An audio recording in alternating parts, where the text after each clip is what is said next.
What is going on, gentlemen, ladies and gentlemen, everyone out there in the chat, man? Shout out to you guys. Welcome to the first episode of the DPS podcast on a Thursday, because popular demand was basically saying that we need to move this show to another day because, life experiences were getting in the way of some people viewing us on a Tuesday. But man, it's been an incredible week. The weekend was amazing for me. And I got my man Slow-Mo with me, and I missed him because he hasn't been around that much over the course of the week. So Slow-Mo, what's going on, maybe with you? What's been new? You want to tell people which episode this is? What is this? Episode 7. It's 7. Oh, that's right. I have the odd numbers. I'm sorry. Well, all right. We'll do it again. No, we're not going to do it. Wait, hold on. It's too late. It's too late. You can't. Wait, hold on. It's messed up already. Welcome to DPS. Can't go back. DPS Podcast Episode 7. Shout out to everybody in the chat. Shout out to my co-host Slow-Mo Backslap for making sure that I actually do this correctly because this does go up on a lot of your podcast services. So if you didn't know, now you know. But Slow-Mo, how has your week been, brother? What you been into? What's new with you? I've been good. I've been playing a lot of games as usual. Been playing a lot of Rogue Company and getting ready for ranked mode coming out next week. Trying to get that master class. That's not even the highest. I think Rogue tier is the highest. That's what I'm trying to get. Rogue tier up in here. That's what I'm trying to do. That I've been playing just Genshin Impact as usual. Just getting into games and actually, you know what? Naraka Blade Point beta is coming soon, so I signed up for that. Can't wait to play that. Just having fun with games, man. How about you, man? I'm good, man. Well, first of all, I want to give a shout out to a lot of people in the chat. We got the Analog Circle podcast saying he's finally able to catch the show live, man. Really, truly. All right. We got the Red Raven 96. Shout out to you, brother, saying Luca's somewhere lurking. She probably is. She just ain't said nothing in the chat yet. Racer said he's happy I made it home because I was live on Luca's channel while I was driving in the middle of a fog. So shout out to Racer for what? We'll talk about it. Let me go through these introductions and you can go into the slander. But Bounty Boom, what's going on, brother? Shout out to you. Juan Costello, shout out to you, man. Slow-Mo and Backslap in the building. Really appreciate you too, brother. Dark Sierra, man, what's up, brother? You've been in all of our mentions and comment sections over the course of the last week. So shout out to you being here. We got Adam, shout out to you being here. Artemis, my man, happy to have you a part of the show. And our man Angel, hello, sir. So Slow-Mo, go ahead and continue in what you were about to say about me now. First off, what's up, Gregor? Gregor is here as well. Okay, so sir, what do we have to do to help you with this podcast addiction? Because you doing podcasts in the fog. In the fog? Wasn't in the fog when I did the podcast. You were driving in the this is what you said. I was driving in fog, but somehow I decided, Luca's live. Let me jump on that podcast too. Like, dude, stop. We need to get you help, okay? Like, I don't know which addiction clinic we gotta put you in. Oh my god! I don't know. Hopefully, one of the free ones, because apparently they're pretty expensive.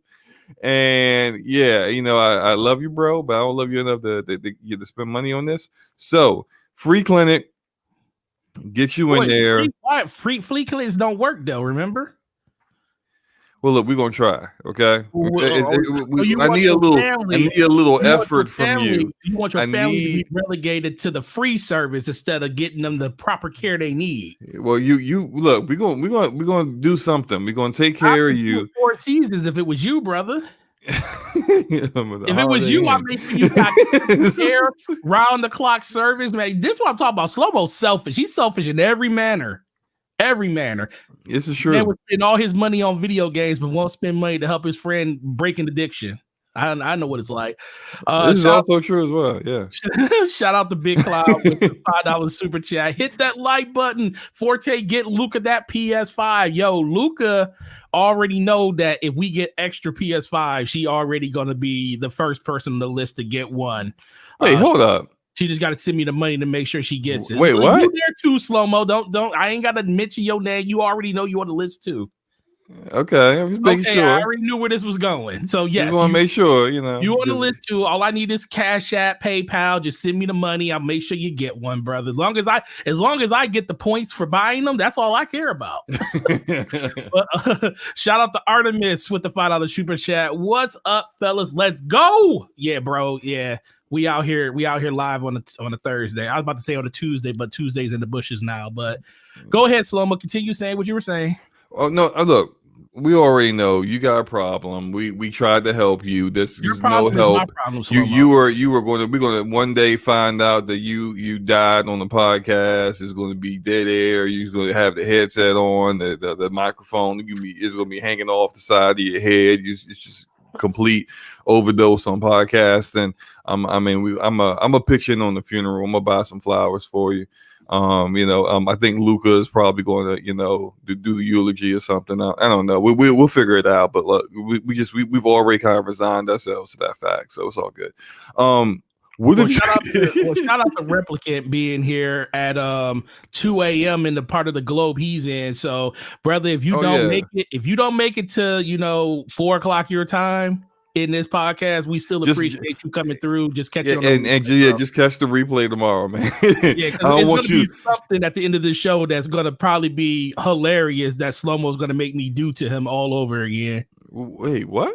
Something's gonna happen. Something's gonna happen in the show. Something's gonna happen. That sounds a little sus. We why does everything gotta sound Did you hear what you just said? I said something funny is gonna happen during the show. You did not say the word funny. You said something was going to happen, and then you started you doing stuff to me, and I'm just like, hey, hey, sir, I'm a married man. I don't know what you try to do. Look.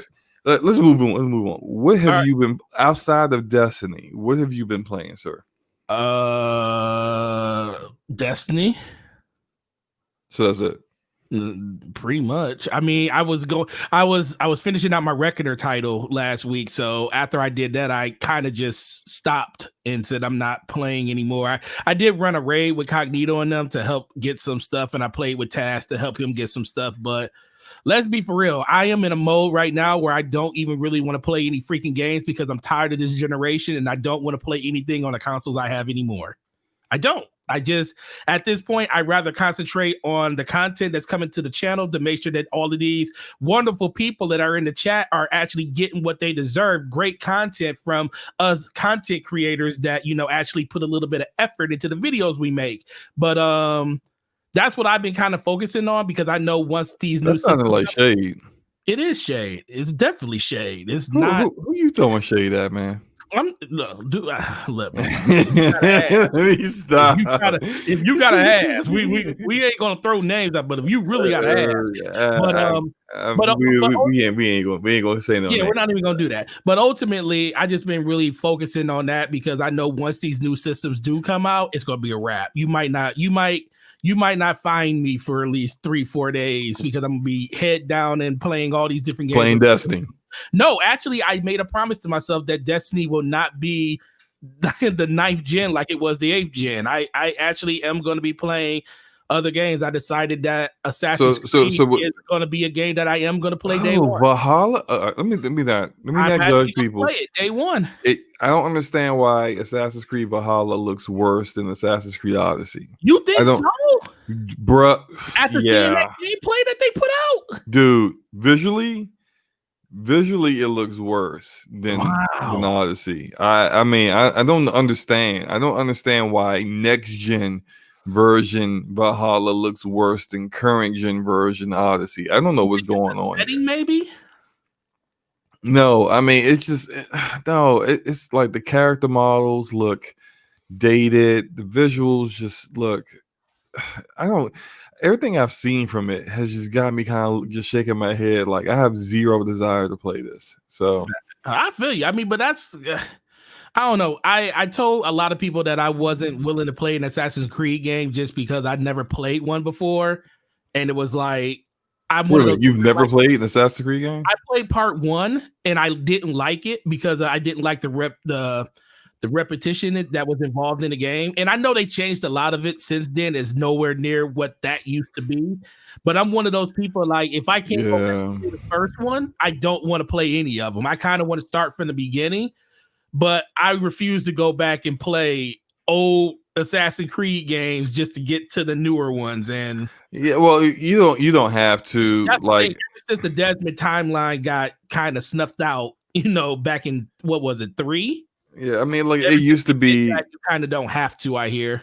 yeah, it's now like an open world RPG, action RPG. That's pretty much what it is now, with a lot of the narrative and the dialogue very much kind of like how you would remember old BioWare games to be, where you would see like the dialogue wheel, and you get to choose how you respond to people, choose how you handle certain situations and side quests and stuff like that. So it's kind of like that, but it's just the depressing part of current day Assassin's Creed for me is the huge, massive map of just like every time you open the map up, every time I open the map up when I played Odyssey, I was just like, yo, there's too much stuff here. Like, it's like information overload. I can't do this. Turn it off. Like, I don't know where to go, what to do.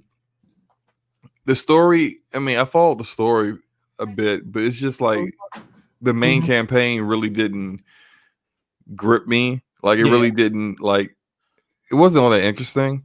And the side quests weren't all that great either. It was just like, I understand a lot of people enjoy Odyssey, and it was a Game of the Year contender back in like 2018, but it's just not for me. And Valhalla, I mean, they were all bragging like the map's even bigger than Odyssey. I'm like, like what, 2 times bigger? what? Why? Look, let me tell you what Ubisoft is, and I know this are is. Are you getting that fatigue already from just even hearing that it's 2 times? Wait, hold on. Yo, Bounty Boom with the $2 super chat. Yo, me too, Forte. I've been stocking up on those shards, bro. First of all, the shards are I have over like close to 11,000 shards, so I definitely don't need those. But that TWAB that came out today that basically tells everybody that all the weapons that you love, get ready to throw them in the bushes because they literally changing every weapon type in the game. So if we get a second, we'll talk about that a little bit because I think we don't need to. We don't need. Destiny's going to be a very we don't need to talk about Destiny. Destiny's going to be slow-mo. Don't be mad because Destiny's the one left standing, but it's going to be I know it's actually not standing for a lot of people. Your mind is not standing. No, and a lot of people don't care about it. Look, back to Assassin's Creed. Okay, go ahead and talk about how you get. No. I'm gonna talk about the Ubisoft formula of huge maps, and then each like section of a map is like ran by like this boss, like a sub boss to the big bad of the game. And it's just you have to do all these missions within that area to reveal that boss, take that boss down, then you just move on to the next. Like that formula that Ubisoft has. And I know, they got rid of the guy that was, force feeding everyone that, but they got rid of him this year. And unfortunately, these games have been in development for years. And so then everything Ubisoft that's coming out for the next like 2 years, it's going to be the same formula, unfortunately. Maybe some slight variations here there as they try to break out of that mode. But for them to just double down on the things that kind of turn people off with the game, it ain't for me. I have zero desire to play that. What up, Taz, man? How's it going, bro? Taz, brother, what's going on, Postal Cloud? What's going on, Mitchie? Man, it's all the people. I am interested in seeing it because since you haven't played Assassin's Creed, this will be the third one with this new format as an action RPG, I am interested in seeing your how you like it, because I'm interested in what my reaction is going to be, because I got so bored of Far Cry 5. I literally did 2 of the zones, because like you said, the whole boss zone, and I did the brother, and I literally quit halfway through the sister's territory, and I was like, this bliss that she has over you, I'm like, man, I'm done. This game's stupid. yeah, the whole bliss thing was a little much. Just like, I mean, just kind of drug makes you hallucinate this fast, this quickly. Right. Like, come on, it's a little wild. I did finish Far Cry 5. The ending was interesting. I was through. I was like, I think the last thing I did was rescue the bear. That was it. I got the bear. Yeah, the bear. And I was like, I'm done with this game. This game is trash. Have a bear as a companion. Just hey, bear, go in there and with a bib, a scarf and a bib. That's all it was. Oh man, that game is so extra. For me, as far, I mean, I'm getting the PlayStation 5. I'm not getting any of the Xboxes, at least not yet, or anytime soon. But you do got that PC. Well, Xbox is not PC, as some people will like to say. But Xbox said, didn't Xbox come out and say Xbox is PC, PC is Xbox? Didn't they say that? Yeah, like, because someone says something doesn't mean it's true. Well, I can say I'm the king of England. Am I the king of England? No. Are you still going to play all those Xbox games on PC? Not PC, and PC is not Xbox. Are you still going to play those games that Xbox has on what games? Which games? All the games that are in Game Pass, sir. Are you going to play them? If I ever have an interest in them, sure. Do you have Game Pass, sir? You already know I have Game Pass. Okay, then. So why is the reason you're not buying an Xbox is because you already have a PC, correct? Yes. So that means you're not. That does not mean Xbox is PC. It means that their games are on PC. That's it. Okay. Is my Android phone an Xbox? Because I can access my games on that. Yeah. Is my iPad now Xbox? When you boot those games up, what's going to pop up on the screen first? An Xbox logo? Doesn't mean just saying. You would have. I mean, online didn't have a system, but when you booted up online to play those laggy games, exactly, Gregor. PC is Ubisoft. Ubisoft is PC. Just because their games are on PC, that doesn't make any sense, man. They have a launcher. They have a launcher, sir. They all have. What's the difference?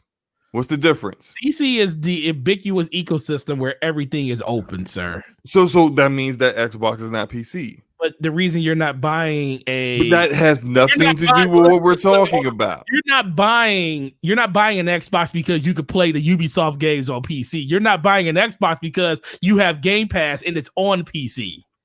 That's why you're not buying an Xbox. Does not make PC and Xbox. The reason you're not buying an Xbox is because Xbox has a service that you don't have to partake in to have. You keep repeating the same thought as if it somehow was going to change reality and that make PC Xbox, but it's not happening. It's not. Xbox is PC, PC is Xbox. It's not. That's not true. It is. Hilarious. Trash is Xbox. Shut up. That's what I'm talking man. But look, he said you even splitting hairs here, bro. You are literally splitting hairs on this conversation. No, I'm not. I'm just speaking facts here. That's just not reality. Just because I can play Xbox games on it doesn't mean it is now Xbox. That's just not how it works. Hey, look, if somehow in the future, PlayStation allows Game Pass on PlayStation, is a PlayStation now Xbox? No, it's still PlayStation. Just stop, people. Stop. This is silly. It's silly. Okay. Anyway, the only games I'm really interested in that are coming out is Cyberpunk.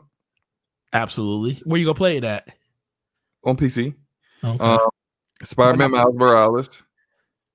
And oh man, Demon Souls. No, that might be it. Oh, that's it. Yeah, I'm not really into those games like that. Huh? You done ran out of steam already. Don't know what else you're gonna play on that $3,000 PC you got.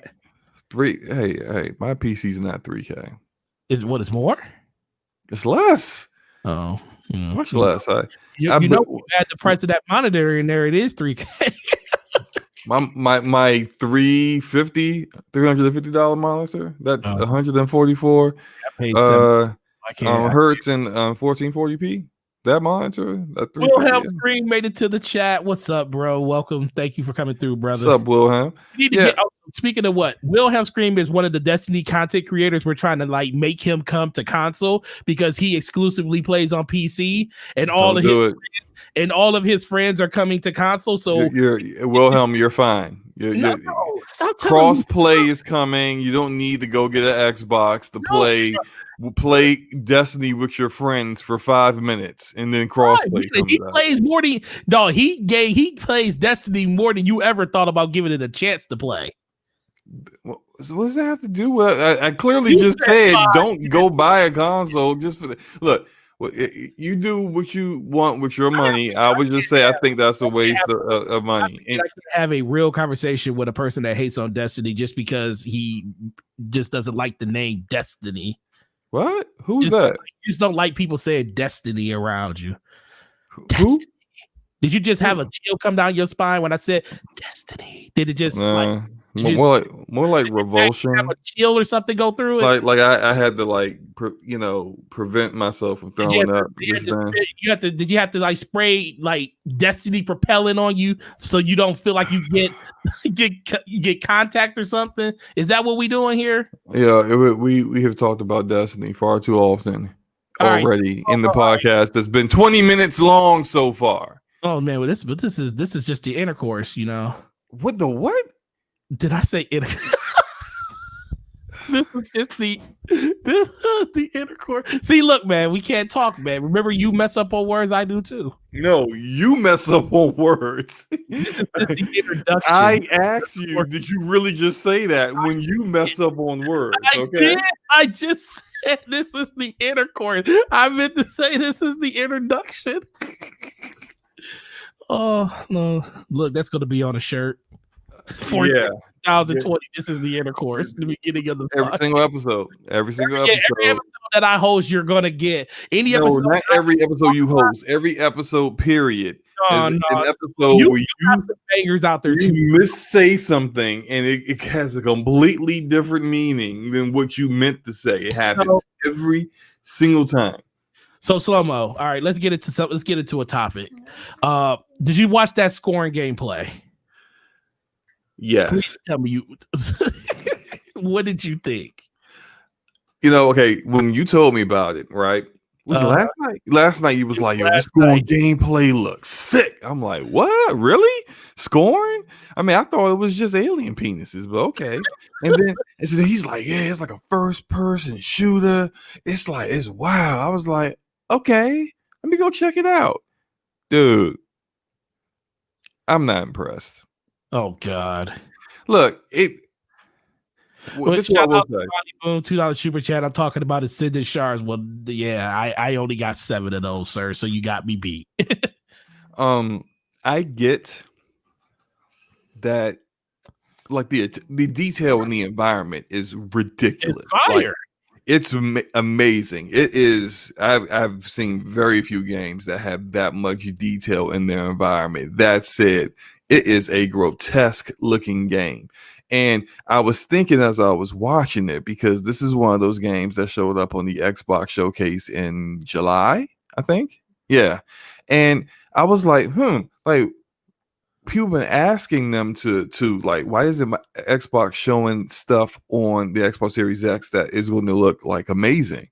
I'm like, here is an example of something that looks amazing. And then I thought about it. I was like, who wants to see this though? Like, it looks like great, but man, ew. Like it's ill. So look, as far as like I didn't really see too much action to really be impressed with, like, because like when it comes to first person shooting, you really care about us. You know what it's like. You care about gunplay.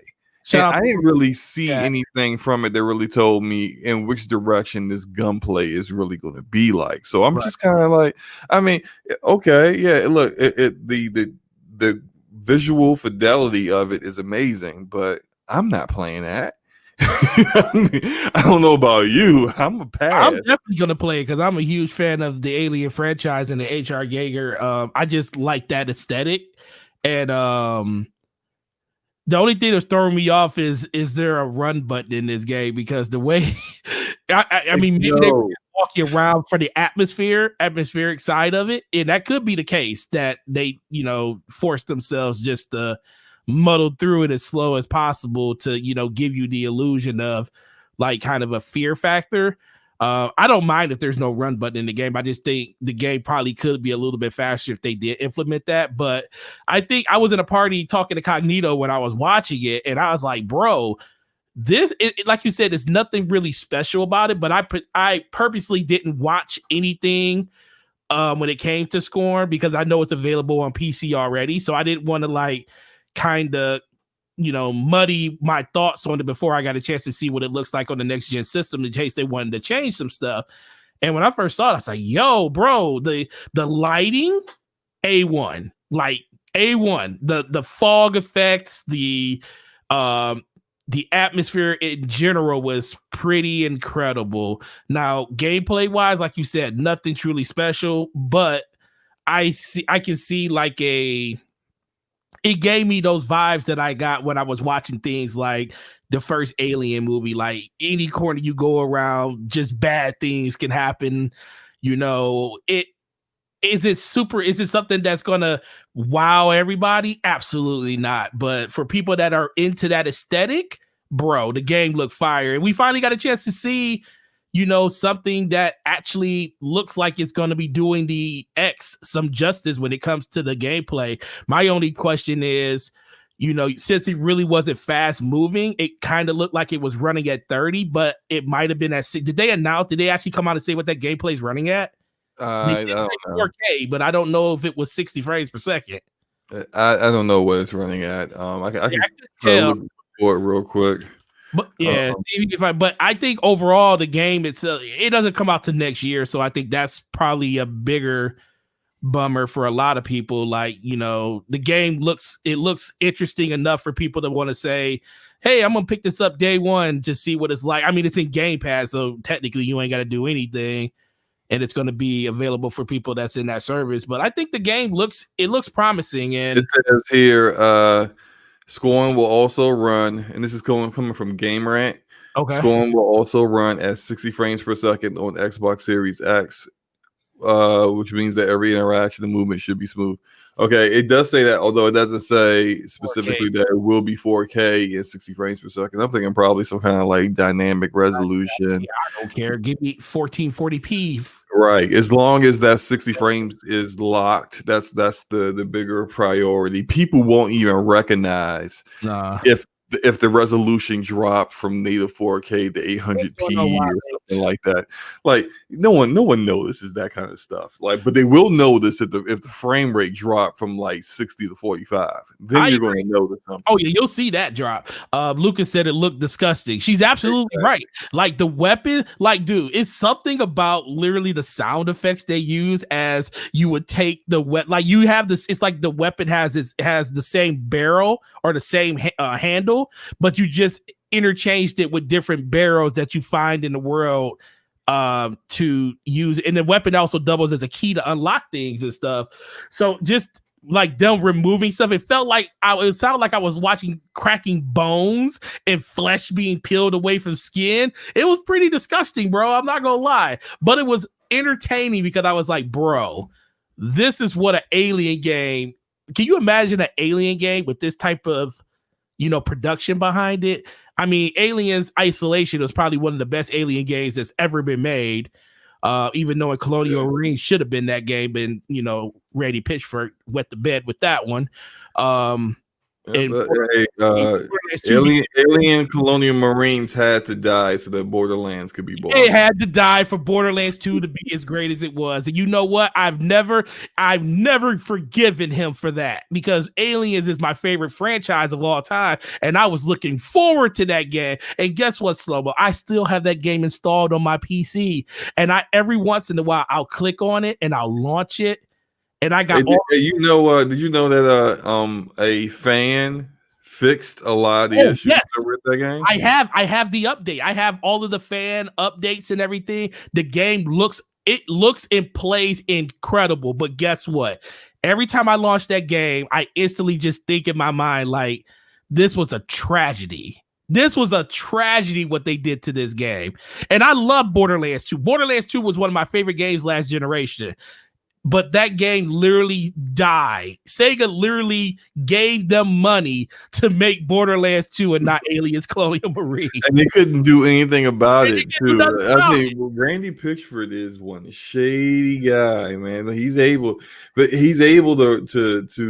finagle some nonsense. I'm looking at the reload of animation. It looks like you see how he like picks up the little thing and like picks the bullets or the little living bullets out of the little pod they sit in, and just it's like even the little squishing noise it makes when he puts them into the weapon. I'm like, bro, I had to mute the sound because I'm just like the sounds are just I can't deal. Yeah, look, this is.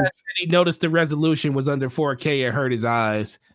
Man, you owe a title person, you. I forgot. He's sitting over there with a 9K monitor, and those ain't even out yet. That's how Taz rocks, though. But no, so what was your? So you're getting this next year when it comes out? I mean, everybody's going to have it as in Game Pass, so. No, that's true. So you're gonna play this as well? Yeah, I'm absolutely gonna play it. Look, slow-mo. I'm telling you right now, Destiny is not about to be the only game I play all next generation. Your boy is about to literally come out of his shell. I can't do this anymore. Like I'm gonna look at Luke, I'm gonna look at Taz and be like, yo, I love y'all, but I played Destiny for the first 3 days of this week. I gotta go play something else for a day. And I'm going to make them do it too, because we not about to be prisoners to what Bungie going to have us going through. You already seen that goddamn TWAB they put out today, nerfing all our beloved weapons into the dirt. Stop bringing the game up randomly. Because I know it triggers you. You doing get so mad. You get so mad, bro. You get so mad. What's up, Fuzzy Belvedere? Anyway, I'm not playing it. I Scorn that. I appreciate, that this is something different, and for certain people, this, appeals to them. I don't know why. To you, huh? You don't. Yeah, it's in the Buck Snacks category for me. God. Are you serious? Which is I'm never going to play this. Oh my God, terrible. I don't know you. Yeah, I'm never going to play that. Okay, I was going to ask you what was your final take on it, but your final take is basically, it looks interesting, but I'm not going to play it. No, it looks disgusting, and I'm not going to play it. Are you afraid?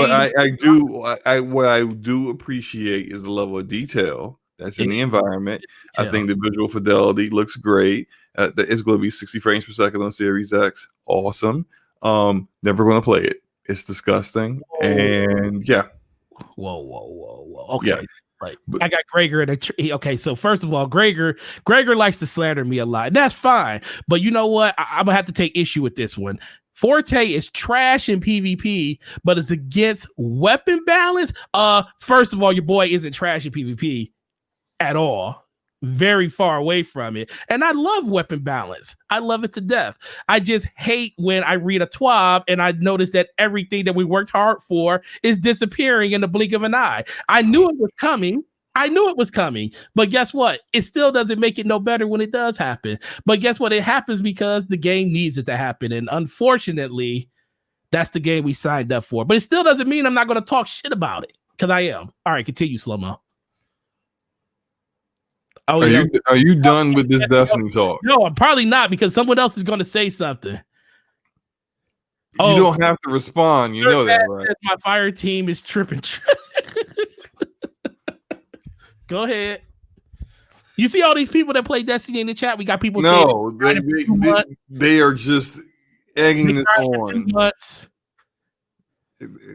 Sure, all the people in the chat represent the entire gaming community, all the hundreds. I didn't say they do. They just represent a good portion of it. Yeah. Okay. Did you see the tweet from Mr. Alex Hutchinson? The golden tweet of the day. Oh man, this That guy dude really stepped in it. that tweet, bro. He is getting slandered.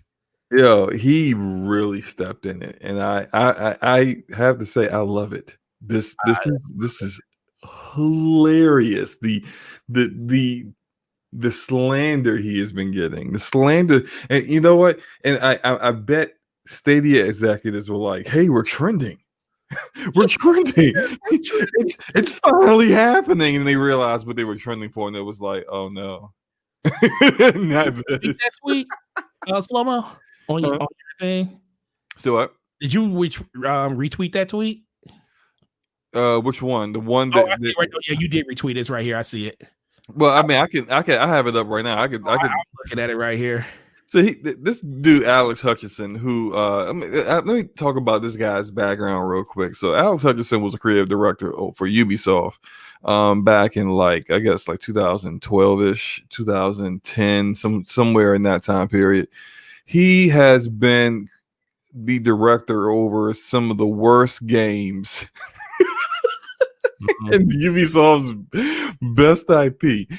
Like okay, Forza, you wouldn't know this. You haven't played Assassin's Creed games like this. Nope. Chat, tell me what the worst Assassin's Creed is. Then also tell me what the worst Far Cry game is. Turns out this guy directed both of those. Assassin's Creed 3 and Far Cry 4.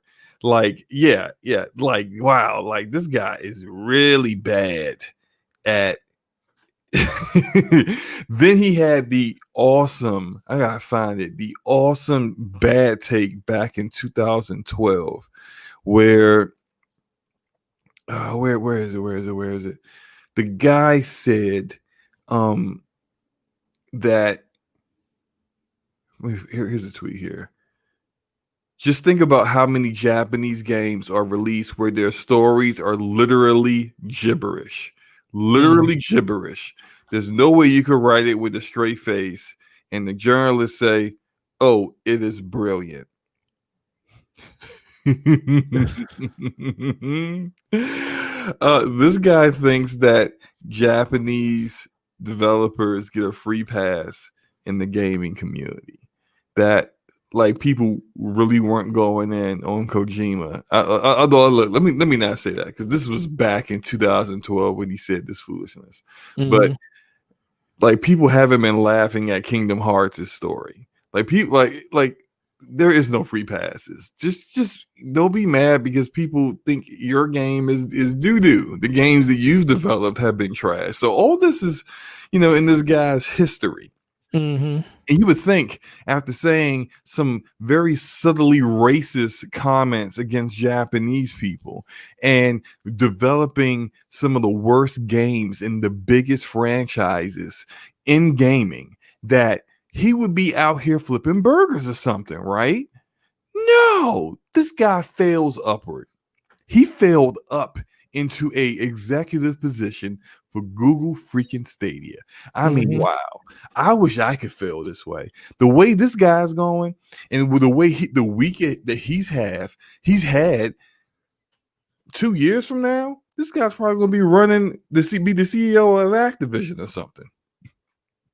I mean, it's crazy how this guy seems to just get keep winning, even though he's the king of bad takes. So you got the tweet up that set everybody off.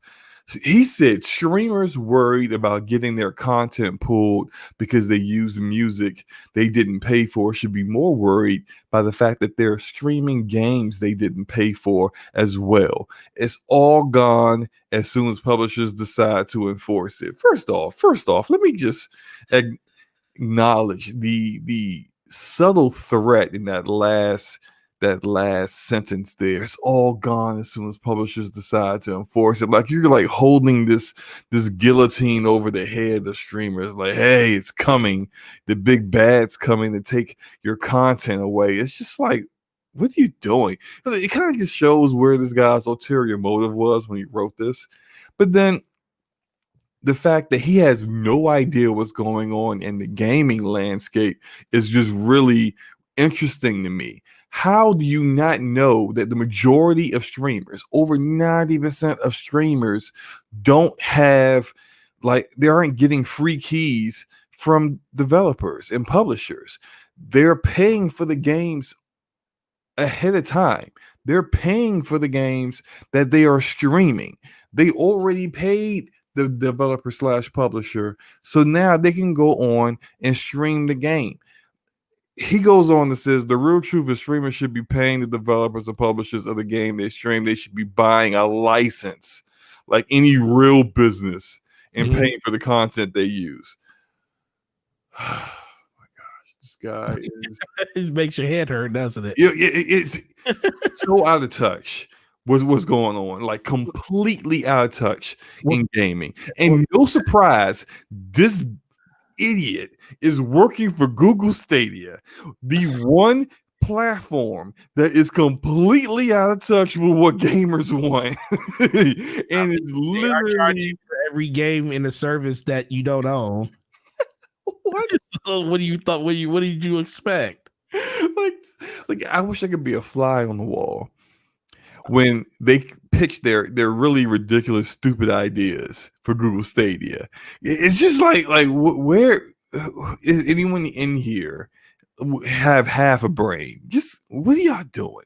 And so the fact that this guy has no idea, and then people are telling him like why he's wrong and coming up with very good arguments on why he's wrong, and he's just like doubling and tripling down on his stupidity. Look, it's free marketing. It's free marketing for indie developers, big AAA developers, publishers. It's free marketing. It's where free would marketing if it wasn't for streamers? Exactly. Where would Us came out 2 years ago and it did nothing. Where would Sea of Thieves be at in the very beginning when it came out if it wasn't for streamers? What about? There's so many games. What about Fall Guys? Fortnite be? Where would a lot of these games be without streamers to show people that these games are fun? Games that some people hadn't even heard of before. I had never even heard of Among Us. And so people started playing it and showing how much fun it is to play with your friends. The fact that this moron doesn't understand, and he has, at one point, someone told him, like, they're promoting the game. And he's like, no, well, in some cases they're promoting, but in most cases they're not. Dude, what are you talking about? If I watch someone stream and they are playing a game I've never heard of, and then I see it and I'm like, wow, that looks pretty cool. I think I might want to play that. Let me go look that. That's promoting the game. Like, what are you talking about, guy? Like, how is someone this dumb in the position that he's in? I just don't get it. I'm sorry. But you say your piece, man. I got a request to put my hunter tag on by my teammate, so I had to, showcase Destiny inside of this chat. Sorry, Slow-Mo. But look, man, this is, as soon as you sent me this, I laughed. I was like, wow, that's golden. Like, literally, like I'm thinking of just streamers that have major impacts on what happens in these games. Just think about it. Dr. Disrespect literally just started playing Rogue Company, and he has a map, he has a skin for the game. I mean, the influence that the man has by just streaming the game to millions of people gets more people into the game, right?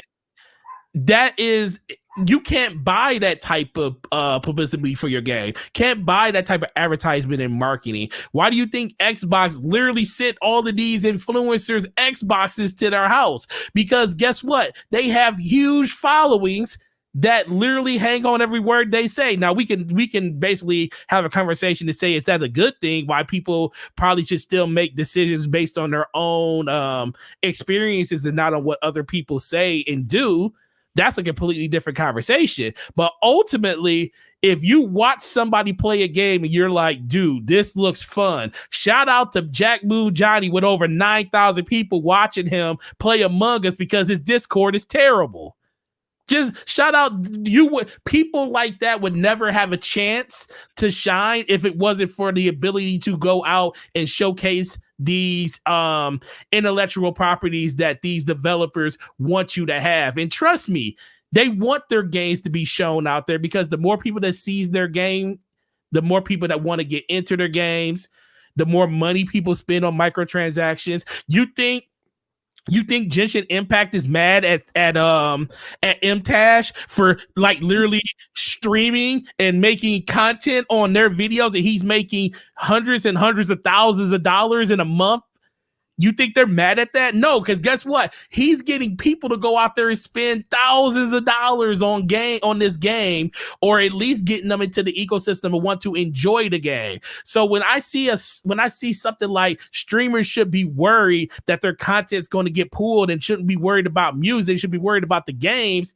That's always kind of been everybody as a content creator ultimately knows that this can disappear at any moment. But we also know that these developers and these publishers need us just as much as we need them. We need them to give us the content to be able to go out and showcase it to the people that we want to interact with, which are our fans, which are you guys here at the DPS podcast and on our individual channels. But then on top of that, we know that this can all be taken away from us in a drop of a hat. If they decide to say, we don't want people playing our games, remember when Nintendo was like, yo, if you ain't in our creative program. Right.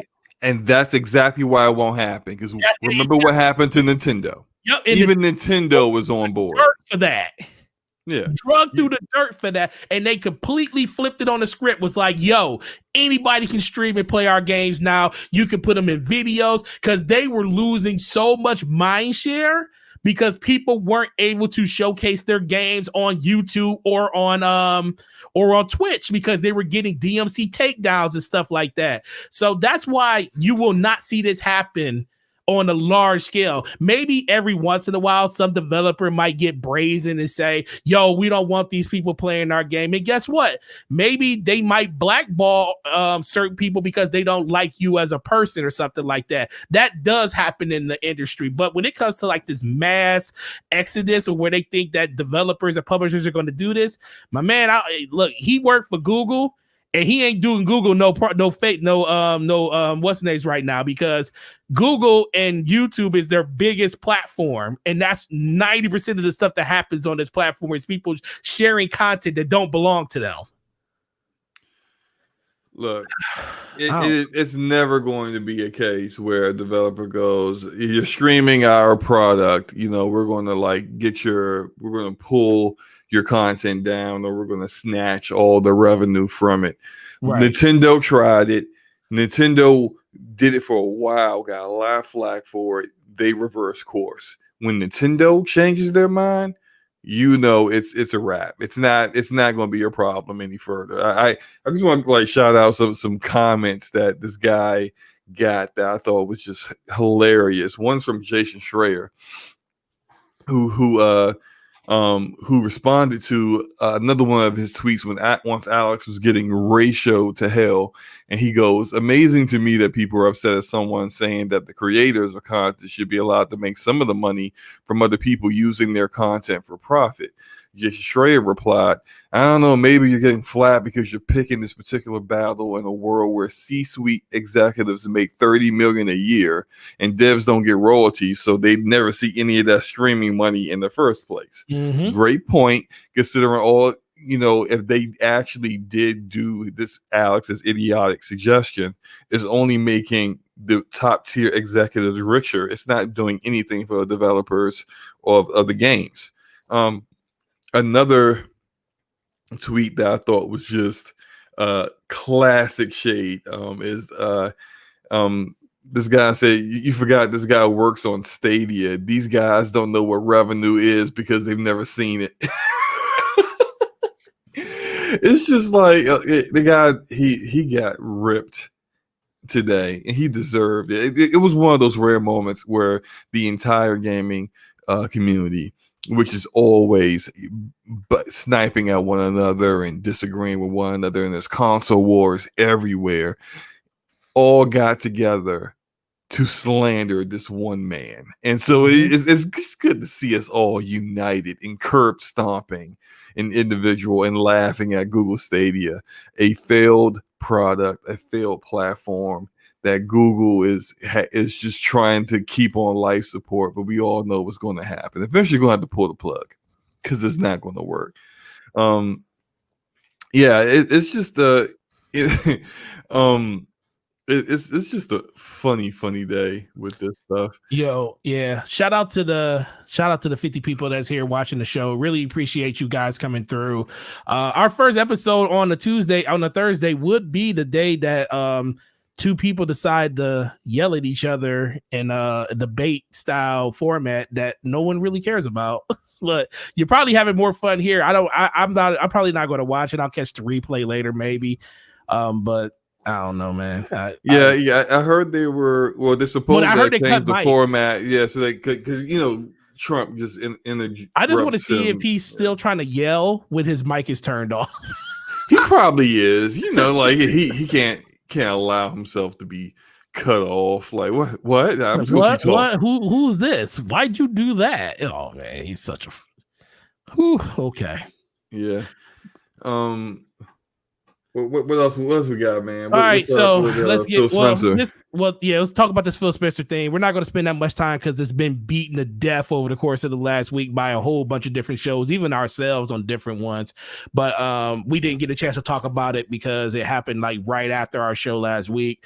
But Phil Spencer was in an interview with Kotaku, came out and talked about why $7.5 billion isn't something that they're trying to make up instantly when it comes to putting their games on the PlayStation platform, because not the developer, but the person that was interviewing him, what was his name? Oh my God, what was this guy's name? I literally just drew a blank. Do not know. Can't help you. I don't know the guy's name. I'm gonna go try to look it up though. I'm looking it right. Oh yeah, Steven Totelo. Yeah, he was the one that did the interview, and he basically just came out and asked him. He was like, can Microsoft and Xbox recoup the $7.5 billion investment they have if they don't put the Elder Scrolls 6 on the PlayStation platform? And Phil Spencer pretty much just came out and said, absolutely we can. Like, didn't even hesitate on it. And I really liked the way that he went through the conversation and actually really respond exactly to what he was talking about, because we all know the one thing that Phil Spencer gets a really big rap on is or bad rap on is the fact that people say he flip-flops on a lot of stuff that he says. And that is definitely true. He has said a lot of things that he has completely reversed course on. But I think he's kind of learning from that. And it was like, yo, listen, I'm only going to answer this question the way that you asked me about it. And this is what we're going to do. So, Slomo, what do you think about all this? What do you think about his comments on saying we don't need PlayStation to make this money back for us? I mean, it's what I've been saying ever since the Bethesda acquisition was announced, that they don't need to put their games. What's up, Eagle fan? They don't need to put their games on PlayStation, and even though some people may feel, hey, you're gonna make more money if you put your games on there, but that's not what their goals are. I mean, their goals are to make money, but not in that method. They don't really. They care about the software sales, but what they care more about is that Game Pass subscription. And every single PlayStation gamer who says, I gotta play Elder Scrolls. I love the Elder Scrolls games. I gotta play Fallout. I gotta play the next Fallout game. And sees that game is on the PlayStation is one less person that is going to have a Game Pass subscription.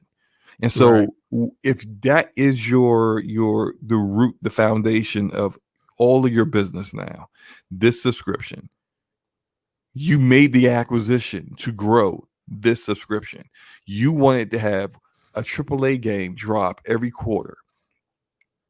In order to do that, you need to have a minimum of like at least 20 developers under your belt in order to be able to make that kind of content and not stress the developers to try to put the games out when they're not ready. Right.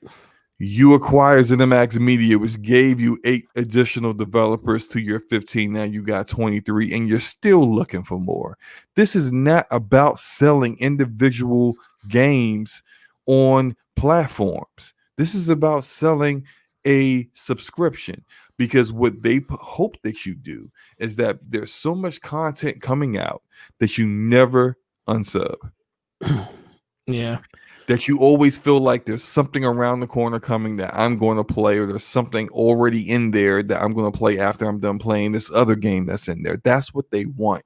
It's not there yet, but they hope it gets there. And in order for it to get there, they got to have first parties that people do, first parties that make games that people want to play. And when you have ZeniMax Media, you got Arcane Studios, you got Machine Games, you got id Software, you got that trash Bethesda Games. Game I'm sorry, the games are trash. I can't stand them. But people like Fallout and Elder Scrolls, so there you go.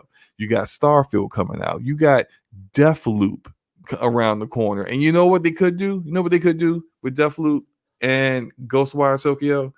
Even though those games are exclusive on console, timed exclusive to PlayStation 5, they can throw it in PC Game Pass at launch. That's true. And that would be their way of getting around the contract that was already put in place before they made the acquisition. So look, I think something I will say though. Let me say this about his comment. Think about the question that was asked and how he answered. The question wasn't, are you going to put your games on PlayStation or not? Yep. The question was, can you recoup your money, your investment, without putting these games on PlayStation? And he said, yeah. Now, that doesn't mean that he's not going to do it. It seems very likely that he's leaning towards we're not going to do it. But that's not a definitive answer. And then his response going forward, this deal was not done to take games away from another player base like that. Nowhere in the documentation that we put together was how do we keep other players from playing these games. We want more people to be able to play games, not fewer people. About saying the model, I'm just answering directly the question that you had. When I think about where people are going to be playing, the number of devices that we had, and we have xCloud and PC and Game Pass, not console based, I don't have to go ship those games on any other platform other than the platforms that we support in order to kind of make the deal work for us, whatever that means. Now, what he's saying is that we already put our games on a multitude of platforms already. Right. So why do I need to put it on one more? Is what he's really saying. Now, again, none of this is definitive. He didn't come out and say, look, it ain't happening. I know I said case by case basis before, but look, it's not happening, Captain. Like he's not saying that quite yet. And maybe he can't. Maybe because the deal, even though the deal is going to happen and it's a done deal, technically it's not finished yet, so it's like they're still like and maybe he wants to wait until after Deathloop and Ghostwire Tokyo launch, in that time exclusive period that they're dealing with is done with, before he outright says, hey look, only stuff that's going to PlayStation is expansions on ongoing games that's already on PlayStation. All right. Everything else, you want to play it, you know what you gotta do. Subscribe to Game Pass. Like maybe that's what he's waiting on, but we don't know. But it does seem like very much what I've been saying, that those games aren't going to go over there for the most part. You're going to get the Elder Scrolls Online expansions on PlayStation because, as we've seen before, they don't want to not take away, like to basically lessen the experience of games that they're supporting on other platforms. They don't want to do that. Yeah. But everything else is that unannounced game that Arcane Studios is working on, I'm gonna do a video on because I found out some information about it. Okay, looking forward to it. Appreciate it. Will be out in a couple days or so, I guess. Maybe I don't know. We'll see. That game, that game ain't going to PlayStation. Like it's just not. Like that's my opinion. It's not going. Starfield. I don't think. Yeah. Starfield. I don't think Starfield's going to PlayStation. Sorry, I just don't. I'll take an L. I'll take the L if I'm wrong, but I don't think those games are going. Yeah. I mean, what do you think, man? So I'm with you 100%. I mean, remember there was a time that I was like, yo, MS, gonna make this money back on these games, and they're gonna put this stuff on PlayStation. But then it was like, after thinking about it for like a couple of days, because it was like the first gut reaction, and I'm like, I remember we argued about it. We argued about it. Then, yeah, we argued about. I think we argued about that on that episode of DPS. It was like, yo, that stuff is not. They're not gonna hold that stuff hostage. But then after thinking about it for a couple of days, it was like, why would you spend $7.5 billion and let somebody else get some of your money? That just sounds ridiculous to me. Now, the one thing that I think people don't realize is, and the reason I don't, and I'm with you, I don't think these games are going to go anywhere else either. I just think that people need to realize that when Xbox doesn't have exclusives, because their exclusives are everywhere. So the word exclusive only really pertains to the ecosystem they have. It doesn't pertain to their system. It doesn't pertain to any box. You can play all their exclusives on PC. You can play them on a mobile phone, everywhere. Their true exclusive is Game Pass. That is their exclusive. When once people I think realize and think about it and say, yo, the exclusive thing that Microsoft cares about is Game Pass, then you'll kind of understand why these games aren't going anywhere. The reason Bungie doesn't have to get purchased is because the thing that Microsoft wanted was the game that they put into their exclusive service that they have. They don't have to own Bungie just for that reason. They already got what they wanted. Right. The reason everybody, this whole thing about CD Projekt Red was such a big thing and people wanted that to be in Game Pass, and that's because that was the one thing that they actually had that Microsoft was like, yo, you put that in Game Pass, that's basically a up for us compared to what other people have. And unless you're going to tell me that Nintendo and Sony are going to have Game Pass on their system at some point during this generation, it's not going to happen. And I know that they tried to put Xbox Live and Game Pass as a login on the Switch, and Nintendo wasn't in for that, because what was the one thing he said? He said it in another interview.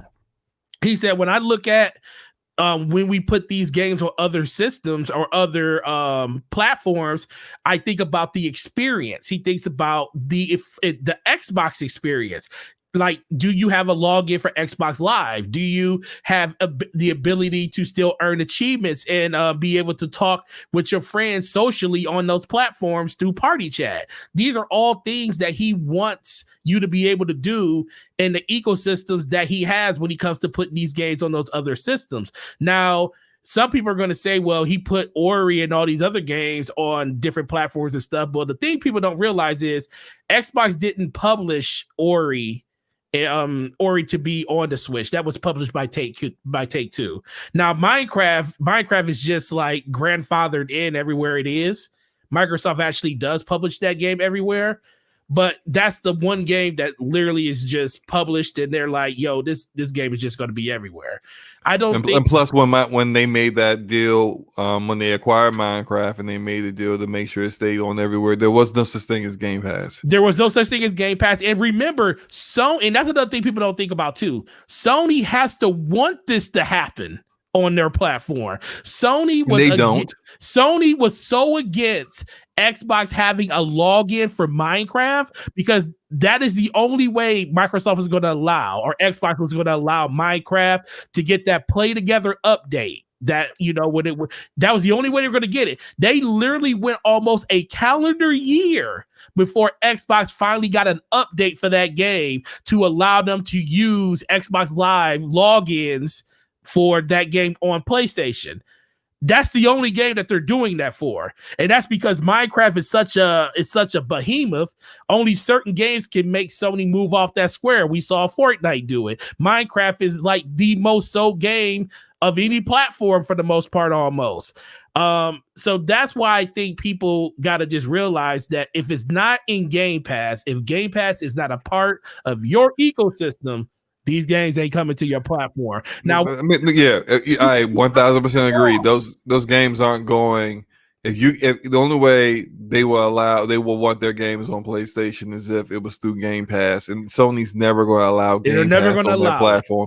So there's so many reasons why. The biggest reason is it will negatively affect PSN. Later, Body Boom. Later, dude. And it would negatively affect it in this way. The games that are in Game Pass, you sign up for Game Pass, what's Sony getting out of that cut? Right? You can sign up for Game Pass and you have an Xbox. Then you have a PlayStation. If they allow Game Pass on PlayStation, you would just download the app, log in, and then play games that are on the PSN stores, the majority of them.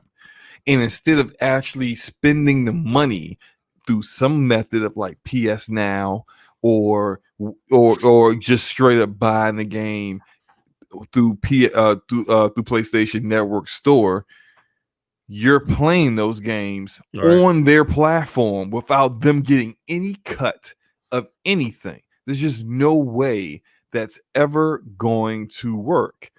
So it's just it's not happening. Yeah, of course, Microsoft will want that to happen.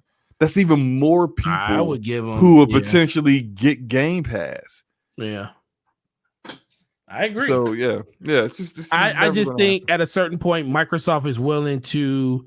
They're all in when it comes to Game Pass. That's $7.5 billion proves that.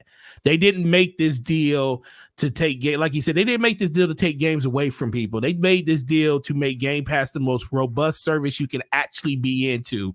And some people are going to love that, and some people are going to hate it because some people don't like having subscription models. But guess what? Xbox has a way for you to still buy those games if you want.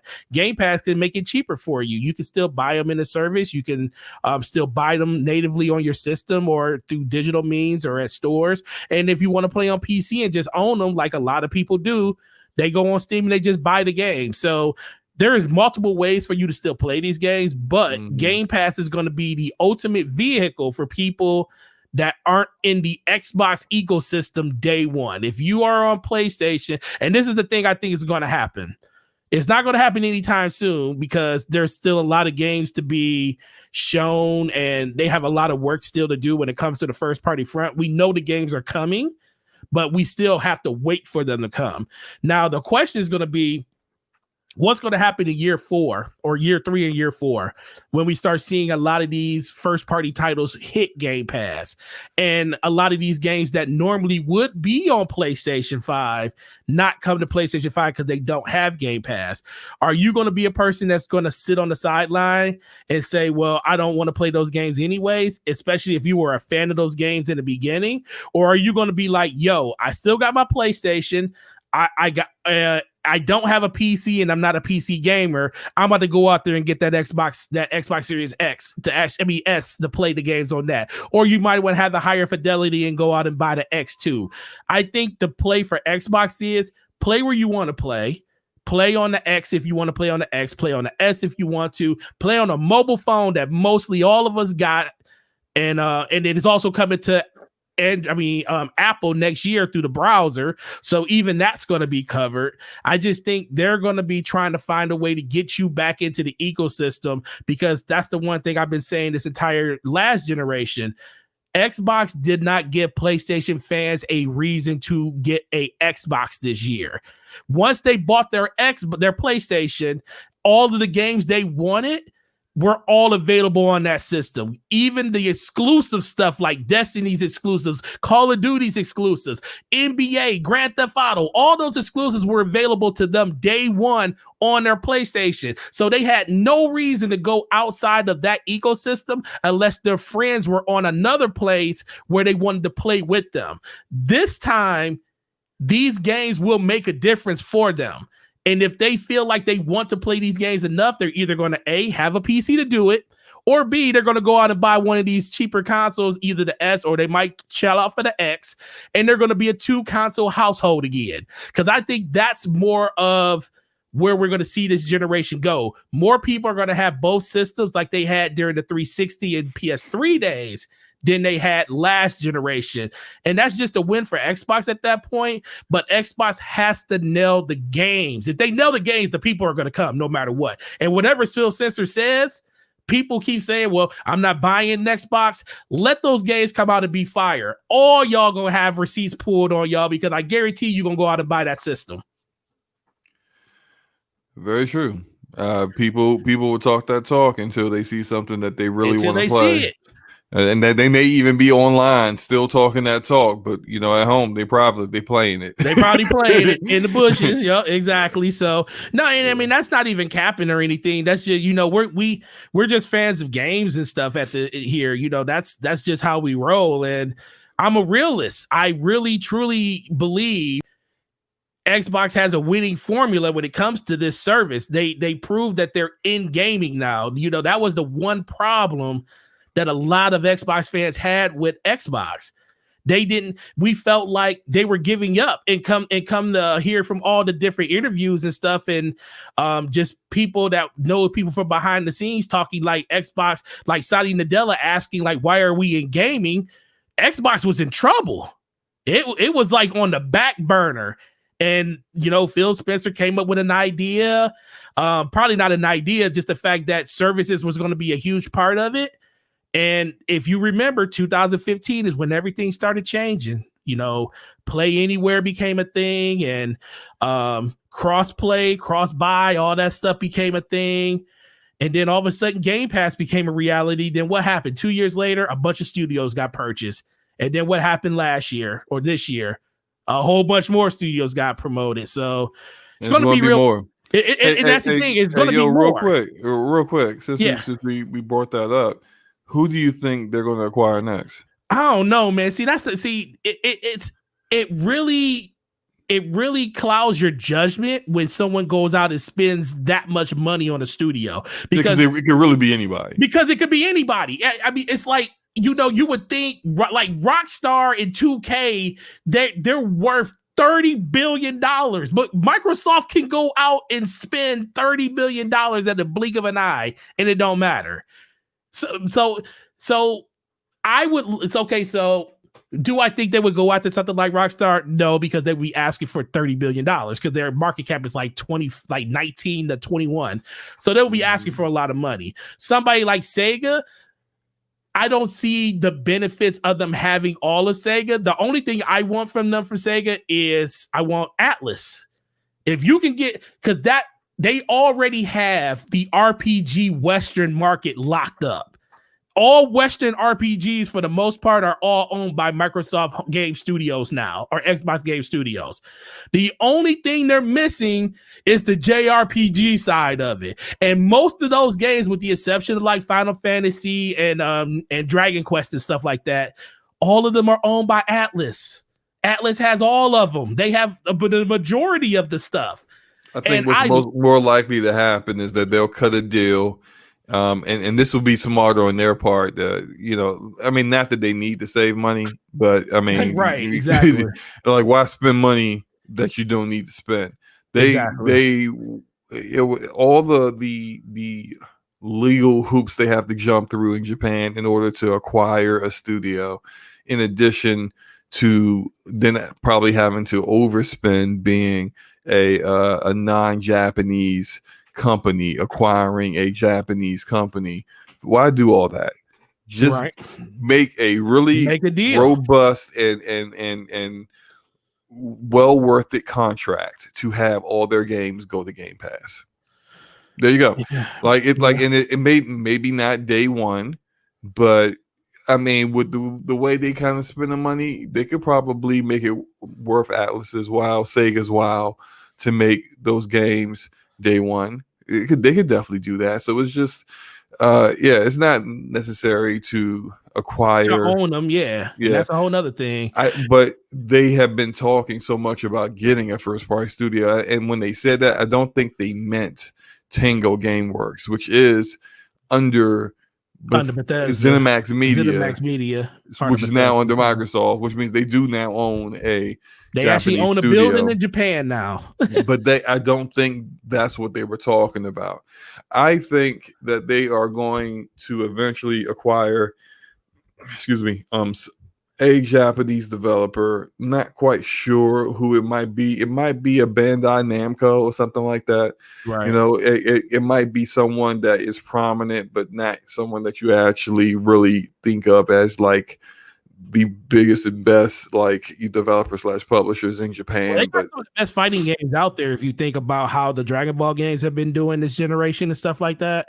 And then, is it Soul Calibur through Bandai too? Yes, it is. Yeah, so I mean, when it comes to you got to think with fighting games being a lot of them being exclusive to the PlayStation platform, like Street Fighter still, it would behoove them to actually make that a bigger strength.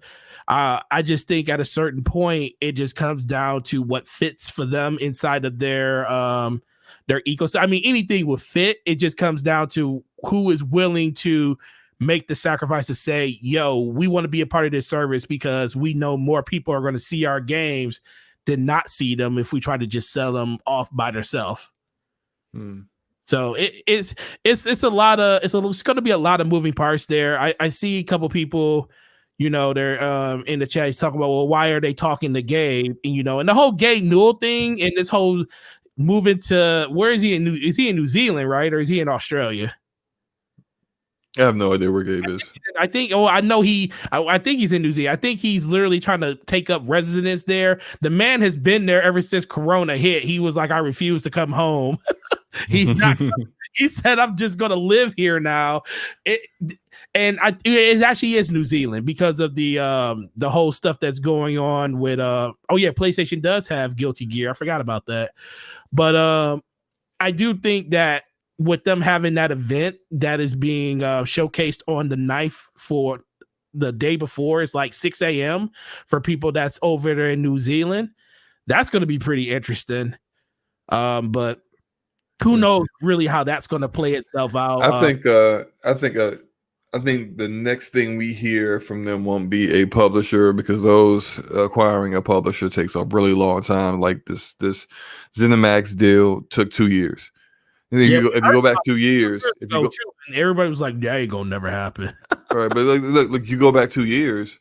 That's when they acquired. They first announced the first 5 developers group that they acquired. Yeah. So this was in the works ever since then, which means they've been like they have had this mentality of spending big to get the first party content that they needed ever since 2018, when people were actively on a weekly basis on podcasts saying that they're getting out of gaming.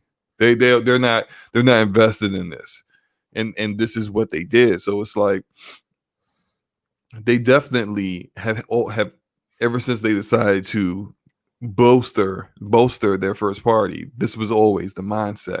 So I do think another publisher is probably going to happen, but just who knows when, because those kind of deals, publishers own so much IP, they own so many developers.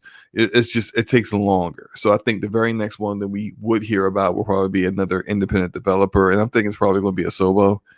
Ooh. Either Asobo or people can fly, like one of those Polish developers, because they have been heading to Poland a lot of times and speaking with developers there. So I think that's probably what's going to happen. I think Asobo I almost see in the way that I see BioWare back in the day, when BioWare was an exclusive second party developer to Xbox.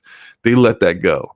They that was something they could have locked up before they got swindled into being owned by EA. They could have Right. locked BioWare up, and like I think today's Microsoft, today's Xbox division would have been BioWare would have been one of that first five that we saw acquired. They would have been locked them up if they could. But We got some. Asobo, Could when be it tech. comes to Some we got power.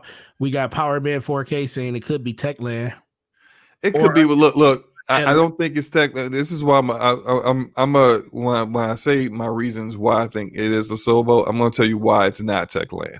So I think it's Asobo because Asobo is extremely talented and they're versatile.